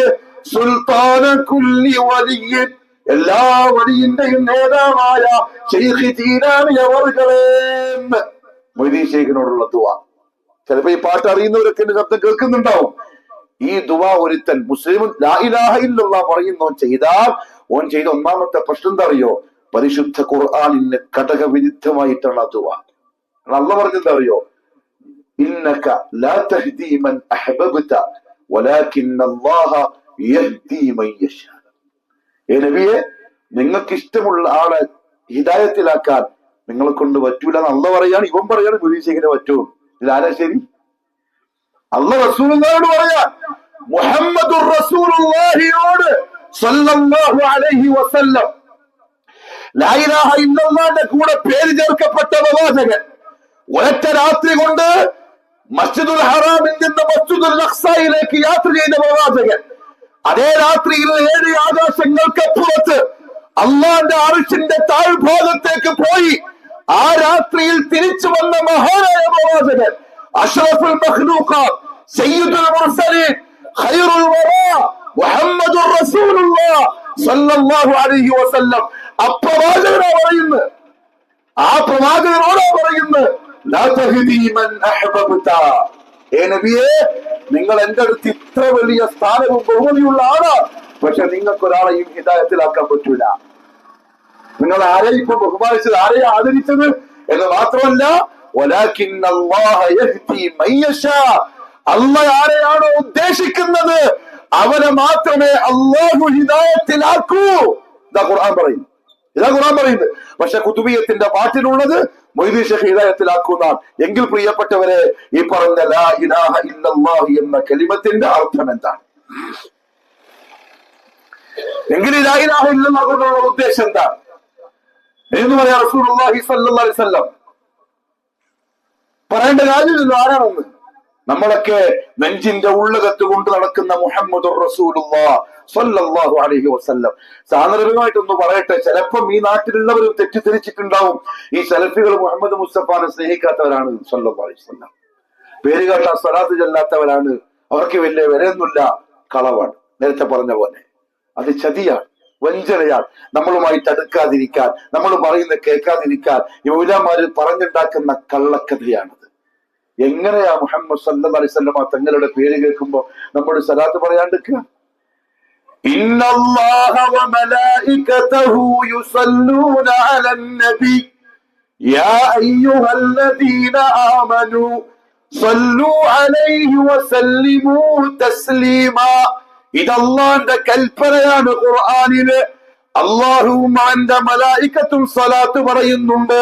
അതുകൊണ്ട് വിശ്വാസികളെ, നിങ്ങളും എന്റെ നബിക്ക് സ്വലാത്തും സലാമും പറഞ്ഞുകൊള്ളേ എന്നല്ല കൽപ്പിച്ചിട്ടുണ്ടെങ്കിൽ പിന്നൊരു മുസ്ലിം എങ്ങനെയാ സ്വലാത്ത് ചൊല്ലാതിരിക്കുക? കളവല്ല ഈസാമാര് പറയുന്ന നാട്ടുകാരോട്. എന്തുകൊണ്ടറിയോ? സലഫി പള്ളിയിൽ ഖുതുബക്ക് പോണ്ട, അവരെ ക്ലാസ് കേട്ടു പോണ്ട. അതിന് ഏറ്റവും നല്ലത് അവരെ ജീവനേക്കാളും സ്നേഹിക്കുന്ന മുഹമ്മദ് മുസ്തഫ സല്ലല്ലാഹു അലൈഹി വസല്ലം തങ്ങളോട് ഇവർക്ക് ദേഷ്യ എന്ന് പറഞ്ഞാൽ മതി. അപ്പൊ നാട്ടുകാർക്ക് ഇവരോട് ദേഷ്യാവും, പിന്നെ പോകൂല, കേൾക്കൂല. ബടായിയ ബടായി, ഈ നാട്ടിൽ ബടായി എന്ന് പറഞ്ഞാൽ കളവാണ്, ചതിയാണ്.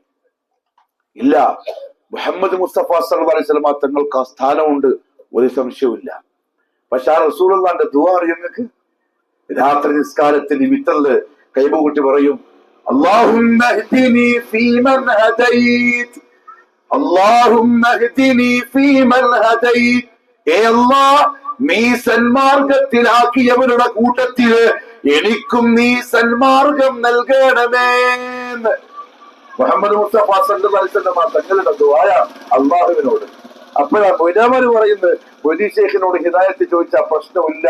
എന്റെ പ്രിയപ്പെട്ടവരെ, ലാ ഇലാഹ ഇല്ലല്ലാഹ് എന്ന കലിമത്തുൽ തൗഹീദ് അർത്ഥം ഉൾക്കൊണ്ട് അതിന്റെ ഫർദുകൾ പാലിച്ച് ആത്മാർത്ഥമായിട്ടാണ് നീ പറഞ്ഞതെങ്കിൽ ദുആ അല്ലാഹുവിനോട് മാത്രമേ പാടുള്ളൂ, അല്ലാഹു അല്ലാത്തവരോടും പറ്റില്ല.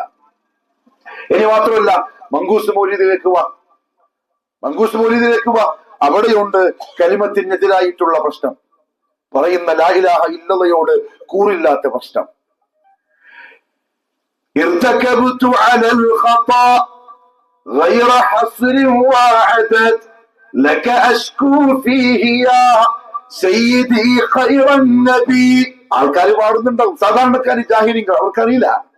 ഒരു കുറ്റക്കാരല്ല, കുറ്റക്കാർ ഉസ്താദ്മാരാണ്, ഖത്തീബുമാരാണ്, മുദരിസുമാരാണ്. അവർക്ക് അറബി അറിയാം. അവരെ പാട്ട് റബീഉൽ മാസത്തിലും അല്ലെങ്കിൽ ഏത് പരിപാടിക്കും പാടിപ്പിക്കും. ചുറ്റിയിരുന്ന് ഈ പാട്ട് പാടിയിട്ട് അല്ലാഹു ബറക്കത്ത് കൊടുക്കും, ഖൈർ കൊടുക്കും എന്ന് വിശ്വസിപ്പിക്കും. എങ്കിൽ ഈ പറഞ്ഞ വാക്കിന് അർത്ഥം എന്താണ്? യാ റസൂലുള്ളാഹി സ്വല്ലല്ലാഹു അലൈഹി വസല്ലം, അങ്ങയോട് ഞാനിതാ അവരാധി ബോധിപ്പിക്കുന്നു. ഒരുപാട് തെറ്റ് ചെയ്തു പോയി, ഒരുപാട് കുറ്റങ്ങൾ ചെയ്തു പോയി, അങ്ങൊന്ന് ഇടപെടണം. ശിക്കായത്ത് ആരോട്? മുഹമ്മദ് സല്ലല്ലാഹു അലൈഹി വസല്ലം തങ്ങളോട്. അല്ലാഹു ഖുർആനിൽ പറഞ്ഞെന്താ അറിയോ? ലാ ഇലാഹ ഇല്ലല്ലാഹ് കരാർ കൊടുത്ത മുസ്ലിമിനോട് അല്ലാഹു ഖുർആനിൽ പറഞ്ഞെന്താ അറിയോ? വല്ലദീന ഇദാ ഫഅലൂ ഫാഹിഷ, മോശത്തരം ചെയ്യുന്ന ഒരു ടീം, ഒരു വിഭാഗം, ഔ ദലമൂ അൻഫുസഹും, അതല്ലെങ്കിൽ കുറ്റങ്ങൾ ചെയ്ത് സ്വന്തത്തിനോട് അതിക്രമം കാണിക്കുന്നവർ, അവര് പാപം ചെയ്തു, തെറ്റ് ചെയ്തു, അവരെന്റെ റസൂലിനോട് ശിക്കായത്ത് പറയുകയല്ല ചെയ്യുക, എന്റെ റസൂലിനെ വിളിച്ച് ആവനാതി പറയുകയല്ല ചെയ്യുക, മറിച്ച് അവര് ചെയ്യുന്നത് കാരുണ്യവാനായ, പുറത്തു കൊടുക്കുന്നവനായ, ഞാൻ പൊറുക്കുന്നവനാണെന്ന് ഖുർആനിലൂടെ പല പ്രാവശ്യം എടുത്തു പറഞ്ഞ അല്ലാഹുവിനെ അവരെ ഓർക്കും. എന്നിട്ടോ അവരാ ചെയ്തു പോയ പാപങ്ങൾ മാപ്പായി കിട്ടാൻ അല്ലാഹുവിനോട് അവര് പൊറുക്കലിനെ തേടും. അപ്പൊ അല്ലാഹു പറയാണ് എന്റെ അടിയാറുകളെ, എന്നോട് പാപമോചനം തേടുന്നവര്, തെറ്റ് ചെയ്തു പോയതിന്റെ ദുഃഖത്തിന് സങ്കടത്തില് എന്നെ വിളിച്ചിട്ട് മാപ്പാക്കിത്ത അല്ലാഹ് എന്നോട് പറയുന്നവര്, അല്ലാഹല്ലാതെ ആരുണ്ട് നിങ്ങൾക്ക് മാപ്പാക്കിത്തരാൻ? ഇത് അല്ലാഹുവിന്റെ ചോദ്യം. ഇത് തെറ്റാണെങ്കിൽ നിങ്ങൾ തെളിയിച്ചതാ. അതേസമയത്ത് ഇവര് പറയുന്നു അള്ളാഹുവിന്റെ റസൂലിനോട് ശിക്കായത്ത് പറയാം മൗലൂദിന്റെ കിതാബിൽ. അതുകൊണ്ട് മൗലൂദ് ഓതാൻ പാടില്ല എന്ന് സലഫികൾ പറയുന്നു. അല്ലാണ്ട് നമുക്ക് എന്താ? അതിന് ശിർക്കുണ്ട്. അതിന് അള്ളാഹു ലാ ഇലാഹ ഇല്ലല്ലാഹ് പറഞ്ഞൊരു മുസ്ലിം ഒരു അള്ളാഹു കൊടുത്ത കരാറിനെ പൊളിക്കുന്ന വരിയുണ്ട്. الشفاعة هب لنا في القيامة مشفقا وأهلنا إن ضايا سيدي خير النبي. നബിയെ, നാളെ മഹ്ശറ മൈതാനിയിൽ എനിക്ക് ശഫാഅത്ത് തന്ന് അനുഗ്രഹിക്കണമേ. അതെങ്ങാനും എനിക്ക് പാഴായി പോയാൽ, നഷ്ടപ്പെട്ടു പോയാൽ അത് വലിയ ദുഃഖത്തിന് കാരണമാകും നബിയേ. അല്ലാഹുവിന്റെ റസൂലിനോടുള്ള ദുആ, മുഹമ്മദ് സല്ലല്ലാഹു അലൈഹി വസല്ലമ തങ്ങളോടുള്ള ദുആ. പക്ഷെ അല്ലാഹു സുബ്ഹാനഹു വ തആല പരിശുദ്ധ റസൂലുള്ളാഹി സ്വല്ലല്ലാഹു അലൈഹി വസല്ലം നമ്മളെടുത്ത് പറഞ്ഞെന്താ അറിയോ? പ്രിയപ്പെട്ടവരെ ശ്രദ്ധിക്കും, നമ്മളെടുത്ത് പറഞ്ഞെന്താ അറിയോ? നിങ്ങൾ എനിക്ക് വേണ്ടി ഒന്ന് ദുആ ചെയ്യണം. എങ്ങനെ? നിങ്ങൾ എനിക്ക് വേണ്ടി اللهم رب هذه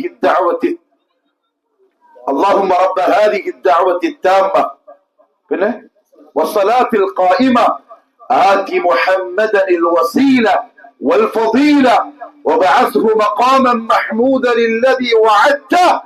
ഇത് അല്ലാഹുവിന്റെ റസൂൽ നമ്മളടുത്ത് അല്ലാഹുവോട് ചോദിക്കാൻ ആവശ്യപ്പെട്ടതാ. മുഹമ്മദ് സല്ലല്ലാഹു അലൈഹി വസല്ലം തങ്ങൾക്ക് അല്ലാഹ് അങ്ങോട്ട് കൊടുക്കാൻ,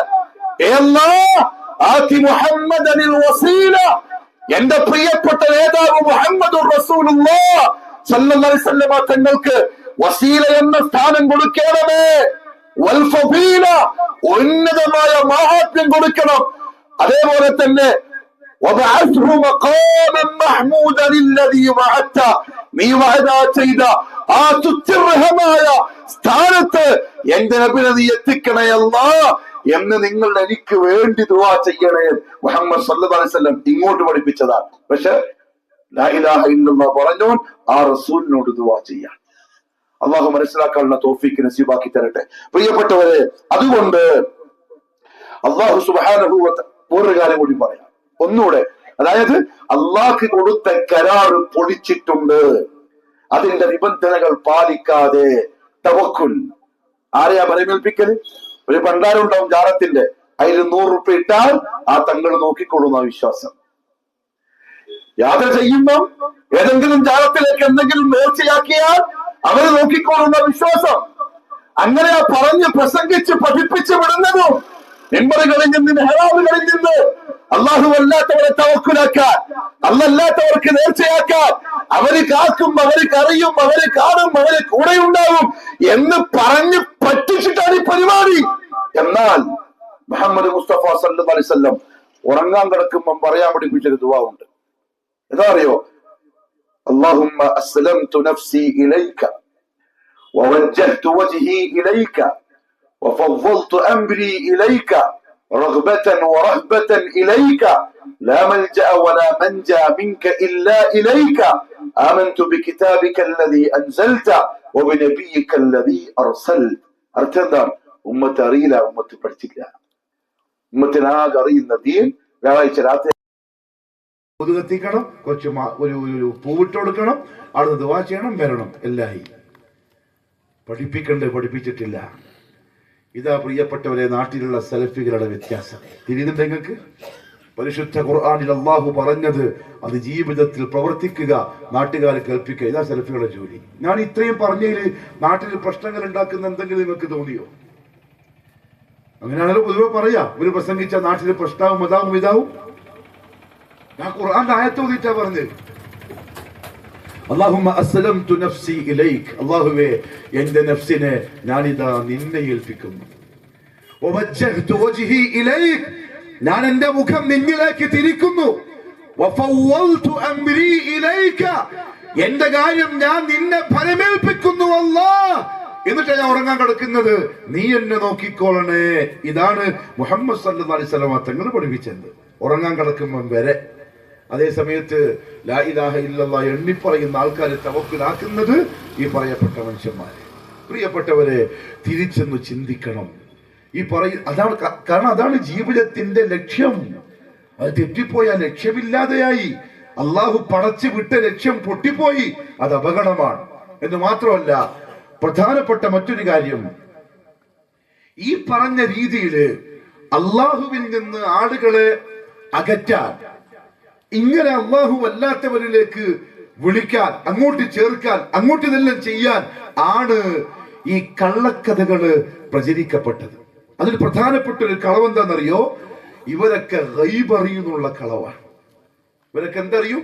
മറഞ്ഞ കാര്യങ്ങൾ അറിയും. ഞാൻ ജസ്റ്റ് 2-3 ഉദാഹരണങ്ങൾ പറയട്ടെ നിങ്ങളോട് ചിന്തിക്കാൻ.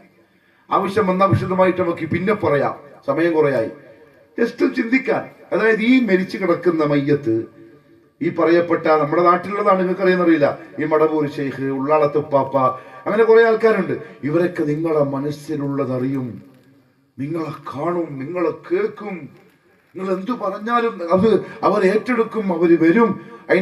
അതിന്റെ പിന്നോടിയായിട്ട് ICയിൽ വന്നിട്ട് ഓപ്പറേഷൻ ആക്കിയത്, രാത്രി വന്നിട്ട് ചികിത്സിച്ചിട്ട് പോയത്, പിന്നെ ഗർഭാശയത്തിലുള്ള പെൺകുട്ടിയെ ആൺകുട്ടിയാക്കി മാറ്റിയത്, പിന്നെ വെള്ളം കുടിച്ചപ്പോ പെണ്ണ് ഗർഭിണിയായത്, പിന്നെ ഇല പറിച്ചപ്പോ സ്വർണമായത്, പെട്രോൾ ഇല്ലാത്ത വണ്ടി പച്ചവെള്ളം അടിച്ചിട്ട് ഓടിയത്. ഈ കാലത്തൊക്കെ ഉണ്ടെങ്കിൽ ഇത്ര സുഖമായി പോയി. പെട്രോൾ ഇല്ലാത്ത വണ്ടി ഇങ്ങനെ ഓടുക, പിന്നെ ഓടുന്ന ട്രെയിനിനെ പിടിച്ചിട്ട് നിർത്തുക. ഓടുന്ന ട്രെയിനിനെ സ്പോട്ടിൽ നിർത്തിക്കുക. നമ്മുടെ നാട്ടിൽ പഴയൊരു ബാലരം, നിങ്ങളുടെ നാട്ടിലുണ്ടെന്ന് അറിയില്ല, മലയാളത്തില് ബാലരമ, ബാലമംഗളം എന്നെല്ലാം പറഞ്ഞിട്ട് കഥ ബുക്കുണ്ട്, ചെറിയ പിള്ളേർ വായിക്കുന്നത്. അതിൽ മായാവി, ഡിങ്കൻ, കുട്ടൂസൻ, മുത്തു, വിക്രമൻ എന്നെല്ലാം പറയുന്ന കുറെ കഥാപാത്രങ്ങളുണ്ട്. അവരെ കഥ പോലെയാണ് ഈ ഔലിയാക്കളുടെ കഥ. മൗലന്മാരെ മിമ്പറിന്റെ മുകളിൽ പ്രസംഗിക്കാൻ നാണില്ലേ? ലജ്ജയില്ലേ? പരിശുദ്ധ ഖുർആനിന്റെ വക്താക്കൾക്ക്, ഹദീസിൽ പറയപ്പെട്ട ചരിത്രം ആയിരങ്ങളുള്ളവർക്ക് 114 സൂറകളിൽ കഴിഞ്ഞുപോയ ചരിത്രത്തിന് പ്രവാചകന്മാരുടെ കഥകൾ അല്ലാഹു പറഞ്ഞു തന്ന ഈ ഉമ്മത്ത് ഇമാതിരി കെട്ടുകഥകള് സാധാരണക്കാരന്റെ മനസ്സിൽ അടിച്ചിറക്കി മയ്യത്തിന്റെ ജാറത്തിന്റെ ദർഗയിൽ കൊണ്ടുപോയി തിരുത്തി ആദർശത്തെ നശിപ്പിക്കാൻ ലജ്ജയില്ലാണ്ടായി പോയല്ലോ. ഈ ഖൗമിന് നാണമില്ലാണ്ടായി പോയല്ലോ. ഞാൻ ചോദിച്ചോട്ടെ, ഇവരൊക്കെ ഗൈബ് അറിയുന്നവരാണെങ്കിൽ മറഞ്ഞ സിമ്പിൾ ക്വസ്റ്റ്യൻ ഒന്ന്, ഉഹദ് യുദ്ധം നടക്കുകയാണ്. ഏത് ഉഹദ് യുദ്ധം? റസൂലുള്ളാഹി സ്വല്ലല്ലാഹു അലൈഹി വസല്ലം ഉഹദിന്റെ ഭൂമിയിൽ ഭയങ്കരമായ തർത്തീബ് ഉണ്ടാക്കുകയാണ്.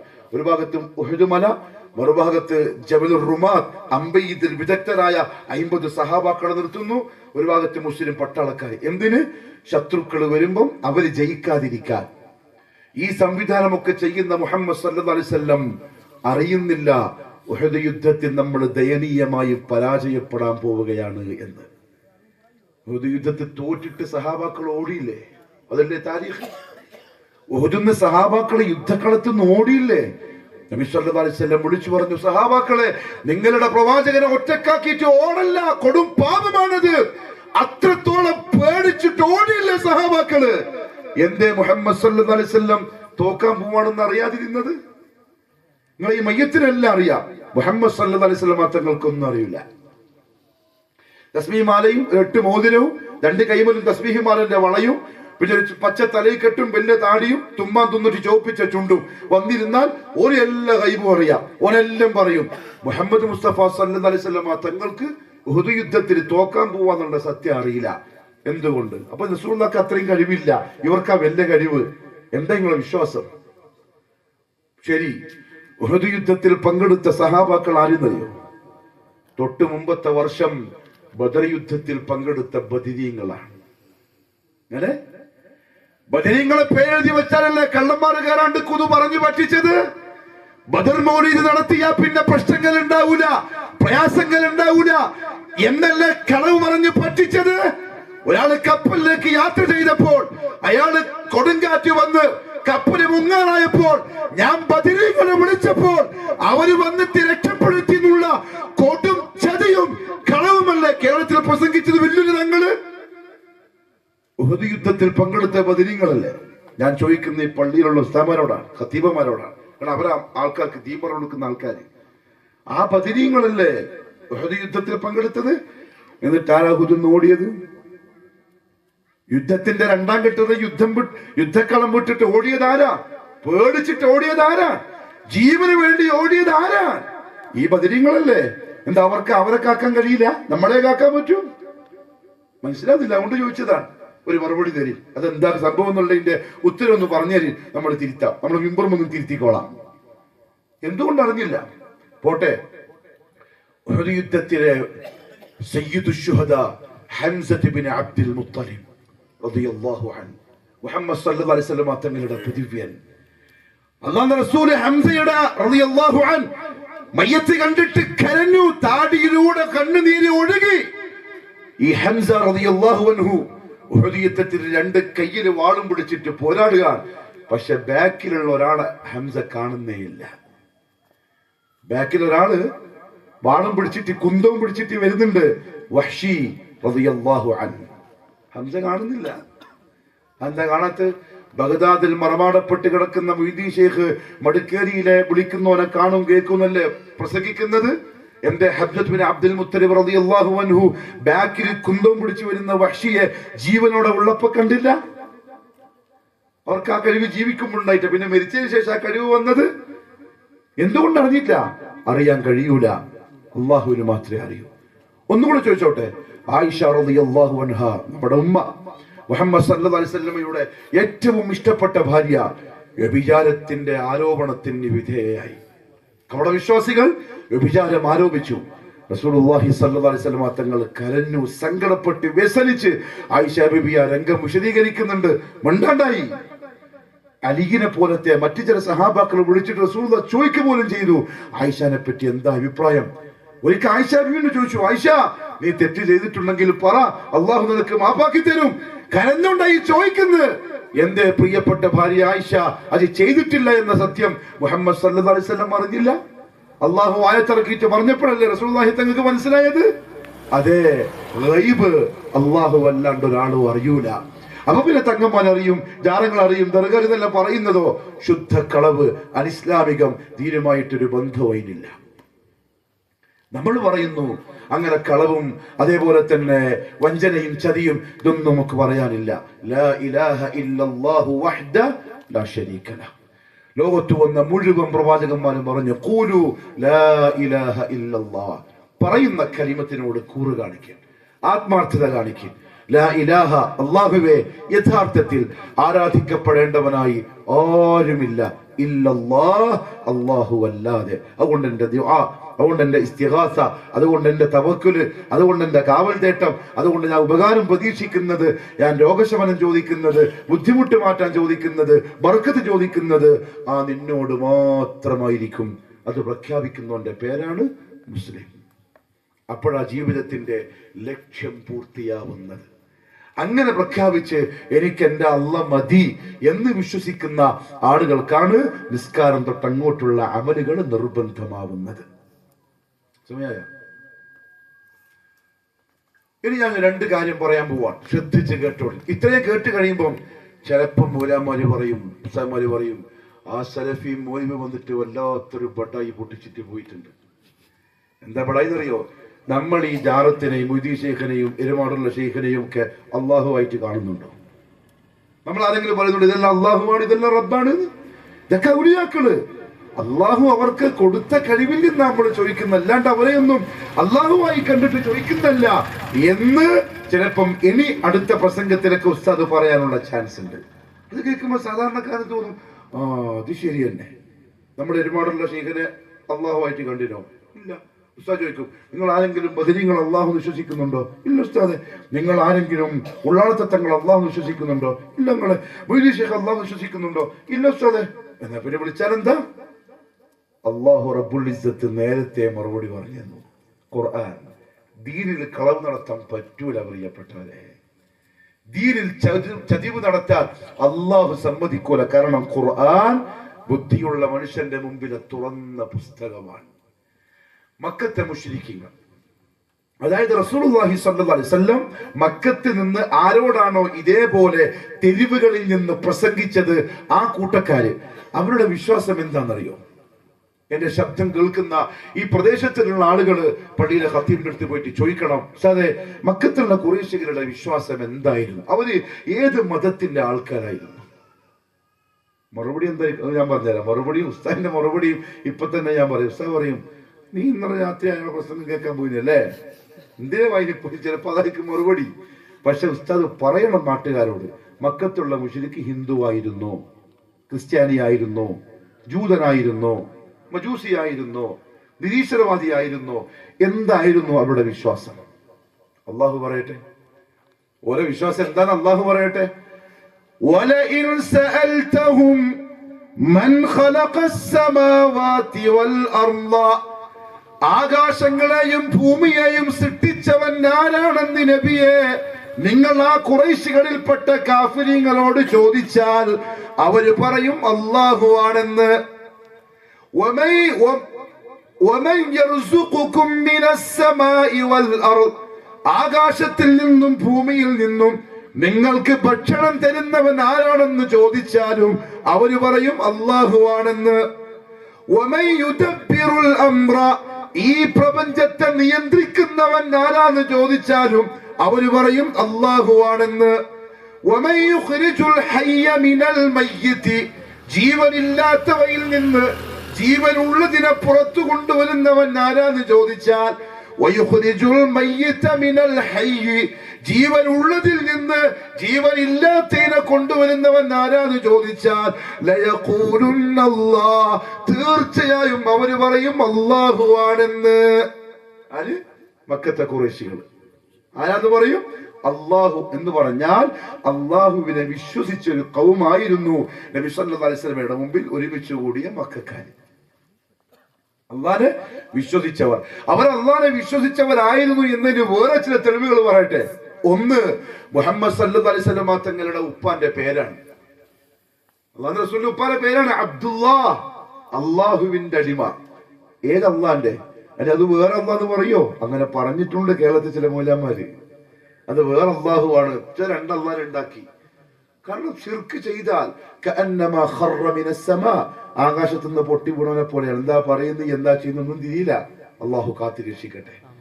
നബി സല്ലല്ലാഹു അലൈഹി വസല്ലം ജനിക്കുന്നതിന് മുമ്പ് എന്തായാലും ഉപ്പ ജനിച്ചിട്ടുണ്ടാവുമല്ലോ. ഉപ്പാക്ക് അബ്ദുള്ള എന്ന് പേര് വെച്ചത് ആര്? അബ്ദുൽ മുത്തലിബ്, ഉപ്പാപ്പ എന്ന് പറഞ്ഞാൽ റസൂലുള്ള ജനിക്കുന്നതിന് മുമ്പ് തന്നെ അള്ളാഹുവിനെ വിശ്വസിച്ച ആളാ അബ്ദുൽ മുത്തലിബ്. പിന്നെന്താണ് പ്രശ്നം? ശ്രദ്ധിച്ച് കേൾക്കണേ.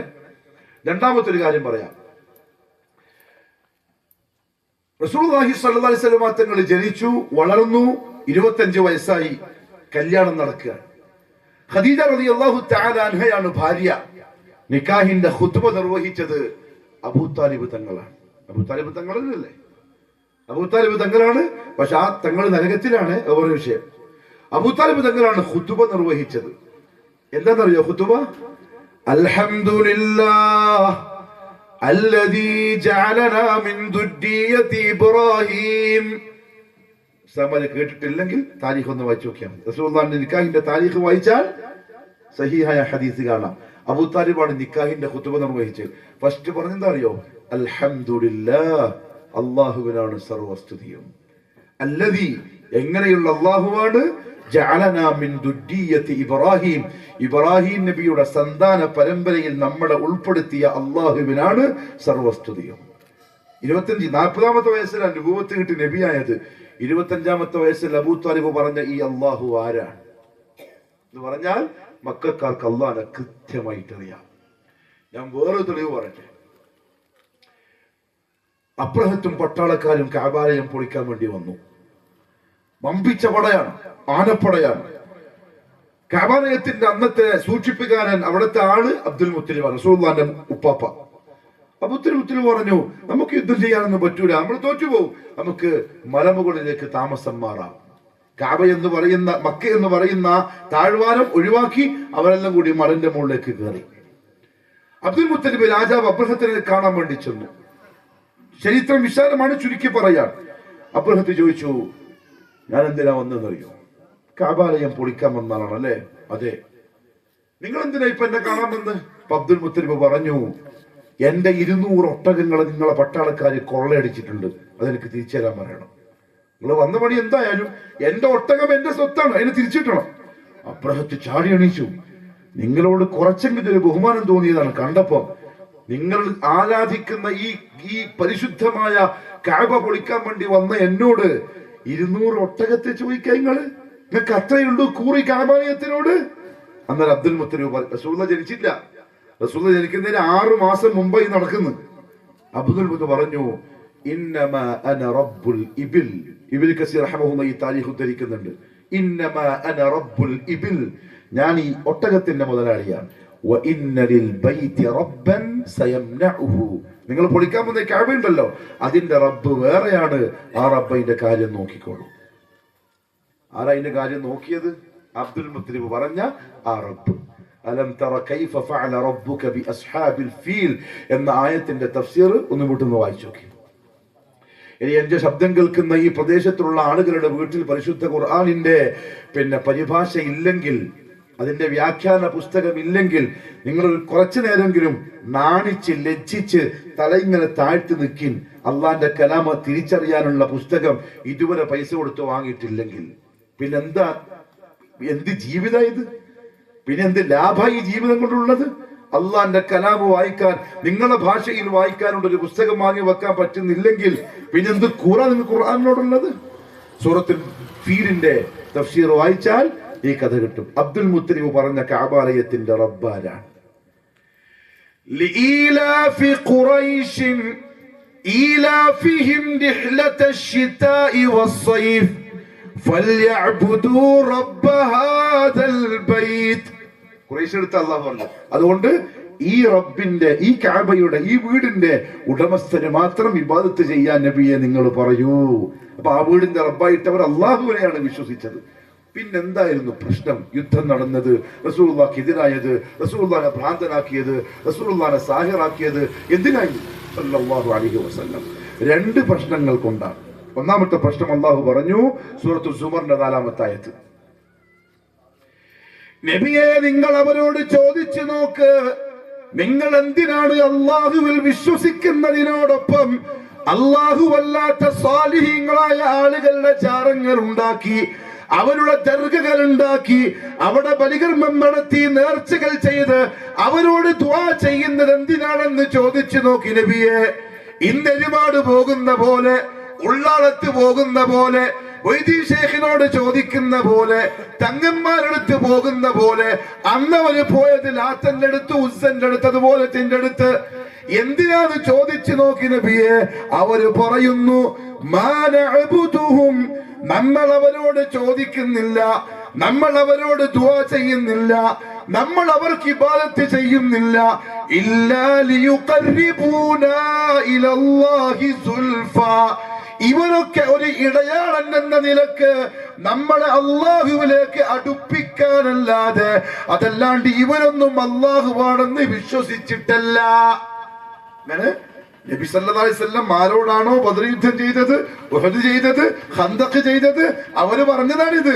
ഇവരൊന്നും അല്ലാഹുവാണെന്ന് വിശ്വസിച്ചുകൊണ്ടല്ല, പിന്നെ ഇവരൊക്കെ അള്ളാന്റെ വലിയ വലിയ മഹാന്മാരായ ഔലിയാക്കളാണ്, ഇവരെ ഒന്ന് ഇടയാളനാക്കൽ മാത്രമാണ്. അതാണ് ഇന്നും ലാ ഇലാഹ ഇല്ലല്ലാഹ് പറഞ്ഞുകൊണ്ടിരിക്കുന്നത്. അപ്പൊ നിങ്ങളും ഖുറൈശികളും തമ്മിൽ എന്താണ് വ്യത്യാസം? ഒരു വ്യത്യാസവും ഇല്ല, അതാണ് സത്യം. രണ്ടാമത്തെ കാര്യം, നബിയെ നിങ്ങൾ അവരോട് ചോദിച്ചു നോക്ക്, എന്തിനാ ലാത്തനെ വിളിക്കുന്നത്, എന്തിനാ വദ്ദിനെ, സുവാഇനെ, യഊസിനെ, യഊഖ്, നസ്ർ പോലെയുള്ള സാലിഹീങ്ങളായ ആൾക്കാരുടെ ജാറങ്ങൾ ഉണ്ടാക്കി അവിടെ നേർച്ച വഴിപാടുകൾ നടത്തി അവിടെ ചെന്ന് ദുആ ചെയ്ത് അല്ലാഹുവിനെ മറന്ന് എന്തിനാ നിങ്ങൾ തേടാൻ നിൽക്കുന്നത്? വയഅബുദൂന മിൻ ദൂനില്ലാഹ്, അല്ലാഹുവിന് പുറമെ ഉള്ളവർക്ക് അവർ ഇബാദത്ത് ചെയ്യും. മാ ലാ യൻഫഉഹും വലാ യദുർറുഹും, അതാകട്ടെ അവർക്കൊരു ഉപകാരവും ചെയ്യൂല, ഉപദ്രവവും ചെയ്യൂല. ജാറത്തിലുള്ളവർ എന്ത് ചെയ്യാനാ? മരിച്ചു മണ്ണായി പോയാള് ഉപകാരമില്ല, ഉപദ്രവമില്ല. ഖുറൈശികളും അങ്ങനെ തന്നെയാണ് ചെയ്യുന്നത്. എന്നിട്ട് അവരോട് എന്തിനാണ് ചോദിച്ചു നോക്കിയാലോ, വയഖൂലൂന, അവര് പറയും നബിയെ, ഹൗലാഇ ശുഫാഉനാ ഇൻദല്ലാഹ്, ഇവരൊക്കെ അള്ളാഹുവിനടുത്ത് നമുക്കുള്ള ശുപാർശകരാണെന്ന് പറയും. അതായിരുന്നു മക്കത്തെ ഖുറൈശിന്റെ പ്രശ്നം. ആ പ്രശ്നം കൊണ്ടാണ് റസൂലുള്ളാഹി സ്വല്ലല്ലാഹു അലൈഹി വസല്ലം അവരോട് യുദ്ധം വരെ ചെയ്തത്. അപ്പൊ അർത്ഥത്തിൽ ഇന്ന് നബി സല്ലല്ലാഹു അലൈഹി വസല്ലം തിരിച്ചു വന്നിട്ടുണ്ടെങ്കിൽ ആരോട് യുദ്ധം ചെയ്യും? ആരോട് ചെയ്യും? മുജീബ് ഷെയ്ഖ് അള്ളാഹു അല്ല, മറിച്ചൊരു ശുപാർശകനാണ്. എരുമാളത്തെ ഷെയ്ഖ് അള്ളാഹു അല്ല, മറിച്ചൊരു അടയാളനാണ് എന്ന് പറയുന്ന ഖുറൈശിന്റെ വാദം പറയുന്നവനോട് യുദ്ധം ചെയ്യും. എങ്കിൽ ഏതാ ശരി, ഏതിലാ ഹക്ക്?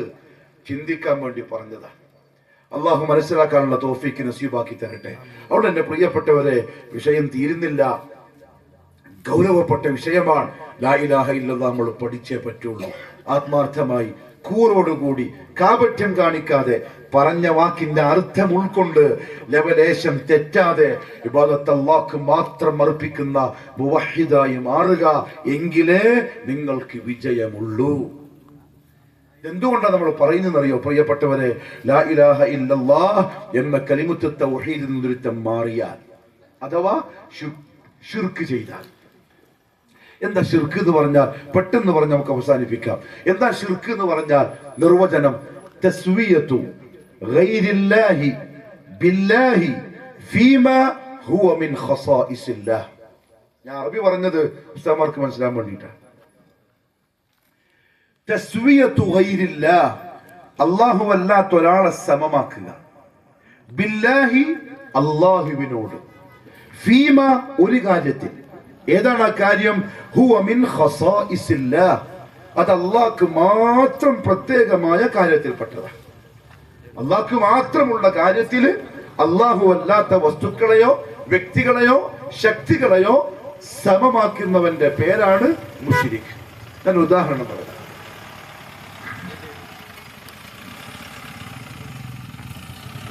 പെട്ടെന്നൊരു ഉദാഹരണം പറയാം. മടിക്കേരി ഇന്ന് കുറച്ച് ആൾക്കാർ കൂടിയിരുന്നിട്ട് മൊയ്തീൻ ഷെയ്ഖിനെ വിളിക്കാൻ റബീഉൽ ആഖിർ മാസത്തിൽ യാ സയ്യിദി സനദി ഗൗസി വയാ മദദി കുല്ലി ളഹീറൻ അലൽ അഅദാഇ ബിൽ മദദി. ഓ എന്റെ നേതാവായവരെ, എന്റെ സഹായിയായവരെ, ശത്രുക്കൾക്കെതിരെ നമ്മളെ നിങ്ങളൊന്ന് സഹായിക്കണമേ ഷെയ്ഖ് ജീലാനി അവറുകളെ. ഇതാണ് അതിന്റെ അർത്ഥം. മടിക്കേരി നിന്ന് 10 ആൾക്കാർ കൂടി ഇരുന്ന് പാടുന്നുണ്ട്. അപ്പുറത്ത് നിന്ന് കേരളത്തിൽ നിന്നും 10 ആൾക്കാർ കൂടി അതേ പാട്ട് അതേ സമയത്ത് പാടുന്നുണ്ട്. റബീഉൽ ആഖിർ മാസത്തിന് തമിഴ്നാട്ടിൽ നിന്ന് കുറെ തമിഴന്മാരും പാടുന്നുണ്ട്. അതിന്റെ അപ്പുറത്ത് ആന്ധ്രാപ്രദേശിൽ നിന്ന് കുറെ ആൾക്കാർ അവരുടെ ഭാഷയിലും പാടുന്നുണ്ട്. യുപിക്കാർ ഉറുദുവിലും പറയുന്നുണ്ട്. എല്ലാവരും കൂടി അങ്ങനെയാണല്ലോ.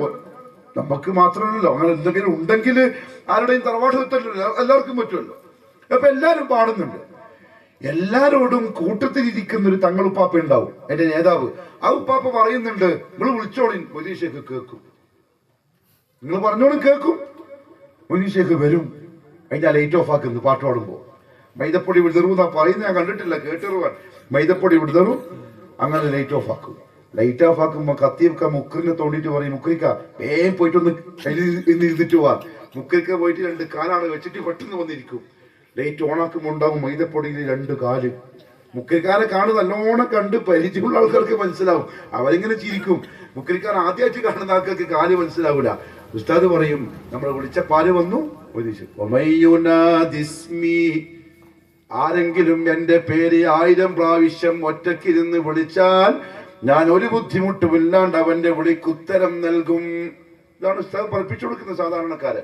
നമുക്ക് ചോദിക്കാനുള്ള എന്താ അറിയോ? അങ്ങനെ മൊയ്തീൻ ഷെയ്ഖ് കേൾക്കുമെങ്കിൽ മടക്കേരിൽ നിന്ന് നിങ്ങൾ ഏത് ഭാഷയിലോ വിളിക്കാം? ബ്യാരിയിലോ അല്ലെങ്കിൽ ഇവിടുത്തെ നാടൻ ഭാഷയിലോ കന്നഡയിലോ തുളുവിലോ ഏത് ഭാഷയായിരിക്കും വിളിക്കുന്നുണ്ടാവുക. കേരളക്കാര് മലയാളത്തില്, ഉറുദുക്കാര് യുപിക്കാര് ഉറുദുവില്, തമിഴന്മാര് തമിഴില്. ഈ ഇത്രയും വ്യത്യസ്ത ഭാഷകളിൽ ഇത്രയും ആൾക്കാർ ഒരേ സമയത്ത് വിളിച്ചാൽ ബഗദാദിൽ കിടക്കുന്ന മുഹീദ്ദീൻ ഷെയ്ഖ് കേൾക്കുമോ ഇല്ലയോ? ഉലമ പറയുന്നത് കേൾക്കും. എങ്കിൽ അള്ളാഹുവിന്റെയും മുഹീദ്ദീൻ ഷെയ്ഖിന്റെയും കേൾവികൾ തമ്മിലുള്ള വ്യത്യാസം എന്താ? അതിന് മറുപടി കിട്ടിയാൽ മതി. കാരണം പണ്ട് മദ്രസയിൽ നമുക്ക് അള്ളാഹുവിന്റെ സിഫത്തുകൾ പഠിക്കുമ്പോൾ അള്ളാന്റെ വാജിബായ സിഫത്ത് പഠിച്ചെന്താ? അല്ലാഹു മൗജൂദുൻ ഖദീമുൻ ബാഖി മുഖാലിഫുൻ ലിൽ ഖൽഖി ബിൽ ഇത്ലാഖി. ഈ ഉസ്താദ്മാർ ഇത് പഠിപ്പിക്കലേ ഉള്ളൂ, ഇത് അർത്ഥവും പറയൂല, അവരും ചെയ്യൂല. ഇതാ പ്രശ്നം. അല്ലാഹു മൗജൂദാണ്, ഉള്ളവനാണ്. ഖദീമുൻ, അവൻ പണ്ടേ ഉള്ളവനാണ്, തുടക്കമില്ലാത്തവനാണ്. ബാഖിൻ, എന്നെന്നും ബാക്കിയാവുന്ന അവസാനമില്ലാത്തവനാണ്. അതേപോലെ മുഖാലിഫുൽ ലിൽ ഖൽഖി ബിൽ ഇത്ലാഖി, നിരുപാധികം അടിമകൾക്ക് എതിരായവനാണ്. അല്ലാഹുവിന്റെ വാജിബായ സിഫത്ത് എന്ന് പറഞ്ഞാൽ അടിമയും അവനും ഒരേപോലെ ഒരു അർത്ഥത്തിലും ആവാൻ പാടില്ല. എന്താ അള്ളാന്റെ കേൾവി എന്ന് പറഞ്ഞാൽ പരിധിയില്ലാത്ത കേൾവിയാണ്. 1 കോടി ആളുകള് 1 കോടി സ്ഥലത്ത് നിന്ന് വിളിച്ചാലും ഒറ്റ സമയത്ത് ഓരോരുത്തരുടെ വിളിയും ഓൻ കേൾക്കും. അതാണ് അള്ളാഹു. മൊയ്‌ദി ശൈഖ് അങ്ങനെ കേൾക്കുമെങ്കിൽ നിങ്ങൾ അള്ളാഹുവിനോട് മൊയ്‌ദി ശൈഖിനെ സമമാക്കിയിരിക്കുന്നു. അത് അള്ളാഹുവിനോട് കളിക്കുന്ന തീക്കളിയാണ്. അത് തീക്കളിയാണ്. അതിന്റെ പേരാണ് ശിർക്ക്. കാരണം മൊയ്‌ദി ശൈഖിനെ അള്ളാഹിനെ പോലെയാക്കി. ഖുർആൻ അള്ളാഹു പറഞ്ഞിട്ടുണ്ട്, വലം യകുൽ ലഹു കുഫുവൻ അഹദ് ലൈസ കമിസ്ലിഹി ഷൈഉൻ, ഓനെപ്പോലെ ആരുമില്ല. അപ്പൊ ഖതീബ് പറയാൻ മൊയ്‌ദി ശൈഖ് ഉണ്ട്, അയാൾ കേൾക്കും. മൊയ്‌ദി ശൈഖിനെ നമ്മൾ കുറ്റം പറയില്ല കേട്ടോ. അതുകൂടി ഞാൻ പറയട്ടെ. ഷെയ്ഖ് ജീലാനി അബ്ദുൽ ഖാദർ റഹ്മത്തുള്ളാഹി അലൈഹി ഉന്നതനായ പണ്ഡിതനാണ്, മഹാനായ മനുഷ്യനാണ്. ദീനുൽ ഇസ്ലാമിന് വലിയ വലിയ കിതാബുകൾ സംഭാവന ചെയ്ത പണ്ഡിതനാണ്, ഒരു തർക്കമില്ല. പക്ഷെ അയാളെ വെച്ചിട്ട് ഇവന് കാശുണ്ടാക്കാൻ ഉണ്ടാക്കിയ പരിപാടിയാണ്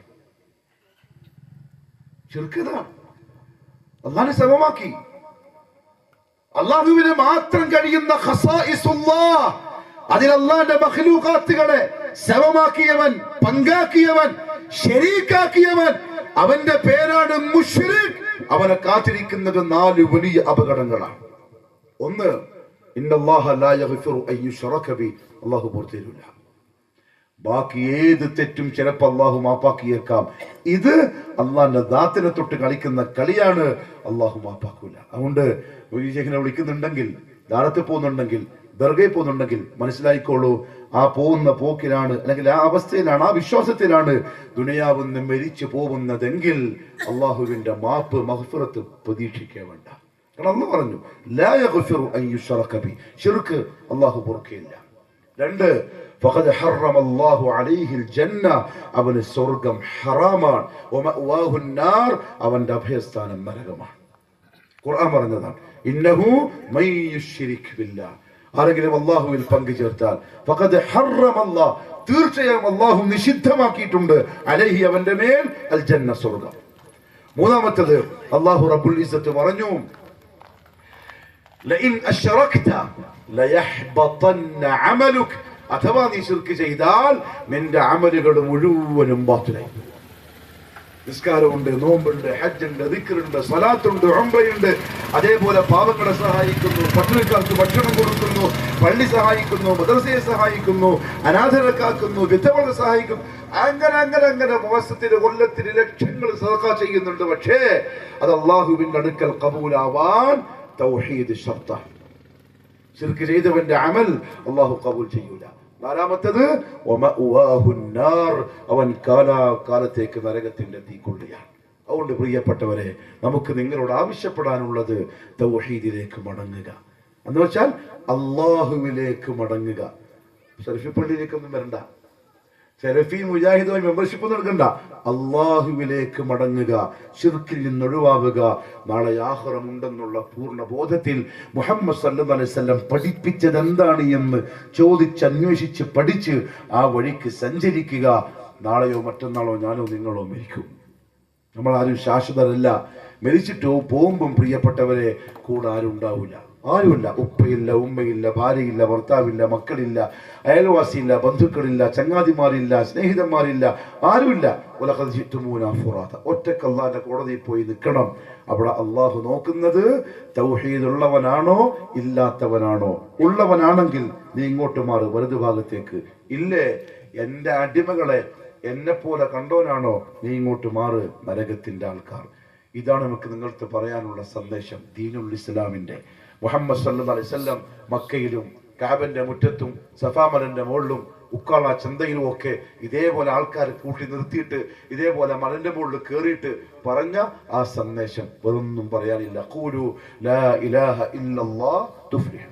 തൗഹീദിലേക്ക് മടങ്ങിക്കോളിൻ, ലാ ഇലാഹ ഇല്ലല്ലാഹിലേക്ക് മടങ്ങിക്കോളിൻ, നിങ്ങൾക്ക് ജയിക്കാം. അള്ളാഹു എന്നെയും നിങ്ങളെയും കാര്യങ്ങൾ കൃത്യമായി മനസ്സിലാക്കി അവന്റെ പ്രവാചകൻ മുഹമ്മദ് സല്ലല്ലാഹു അലൈഹി വസല്ലം പഠിപ്പിച്ച ദീൻ കറകളില്ലാതെ പഠിച്ച് ഉൾക്കൊണ്ട് മുറുകെ പിടിച്ച് സബറോടുകൂടി ജീവിക്കുന്ന യഥാർത്ഥ മുഅ്മിനീങ്ങളിൽ പെടുത്തി അനുഗ്രഹിക്കുമാറാവട്ടെ. നാളെ ദുനിയാവിലും നാളെ ആഖിറത്തിലും വമ്പിച്ച വിജയം കരസ്ഥമാക്കിയവരുടെ കൂട്ടത്തിൽ അള്ളാഹു നമ്മളെ ഖബൂൽ ചെയ്യട്ടെ. അള്ളാഹുവേ, നീ ഏൽപ്പിച്ച ജോലി, നിന്റെ പ്രിയപ്പെട്ട പ്രവാചകൻ നമുക്ക് കൈമാറി തന്ന തൗഹീദിന്റെ ദഅവ നമ്മളെ കഴിവിന്റെ പരിധിയിൽപ്പെട്ട രീതിയിൽ ഈ നാട്ടിലും ഈ പ്രദേശത്തും പൂർത്തിയാക്കിയിട്ടുണ്ട്. അല്ലാഹുവേ, പോരായ്മകൾ ഉണ്ടാവും, തെറ്റുകൾ ഉണ്ടാവും, വർത്താനം പറയുമ്പോൾ ചിലപ്പം എന്തെങ്കിലും പറ്റാത്ത വാക്കുകൾ വന്നിട്ടുണ്ടാവും. നീ മാപ്പാക്കി തരണേ അല്ലാഹ്. നമ്മുടെ ഉള്ളിൽ പടച്ചവനെ, നിന്റെ അടിയാറുകൾ നിന്നെ അറിയണം, നിന്റെ അടിമകൾ നിന്നിലേക്ക് മാത്രം മടങ്ങണം. നിന്റെ അടിമകൾ 23 കൊല്ലം നബി സല്ലല്ലാഹു അലൈഹി വസല്ലം താക്കീത് ചെയ്ത ശിർക്കിൽ നിന്ന് രക്ഷപ്പെടണം എന്നല്ലാത്ത വേറെ ഒരു ചിന്തയുമില്ല, വേറെ ഒരു ആഗ്രഹവുമില്ല, വേറെ ഒന്നും നമ്മൾ ആഗ്രഹിക്കുന്നില്ല. പടച്ചവനെ, നമ്മൾ ഈ ആളുകൾക്ക് നീ ഹിദായത്ത് നസീബാക്കണേ അല്ലാഹ്. തൗഹീദിന്റെ സുന്നത്തിന്റെ വക്താക്കളാക്കണേ അല്ലാഹുവേ. നമ്മൾ ഈ പറഞ്ഞ ഓരോ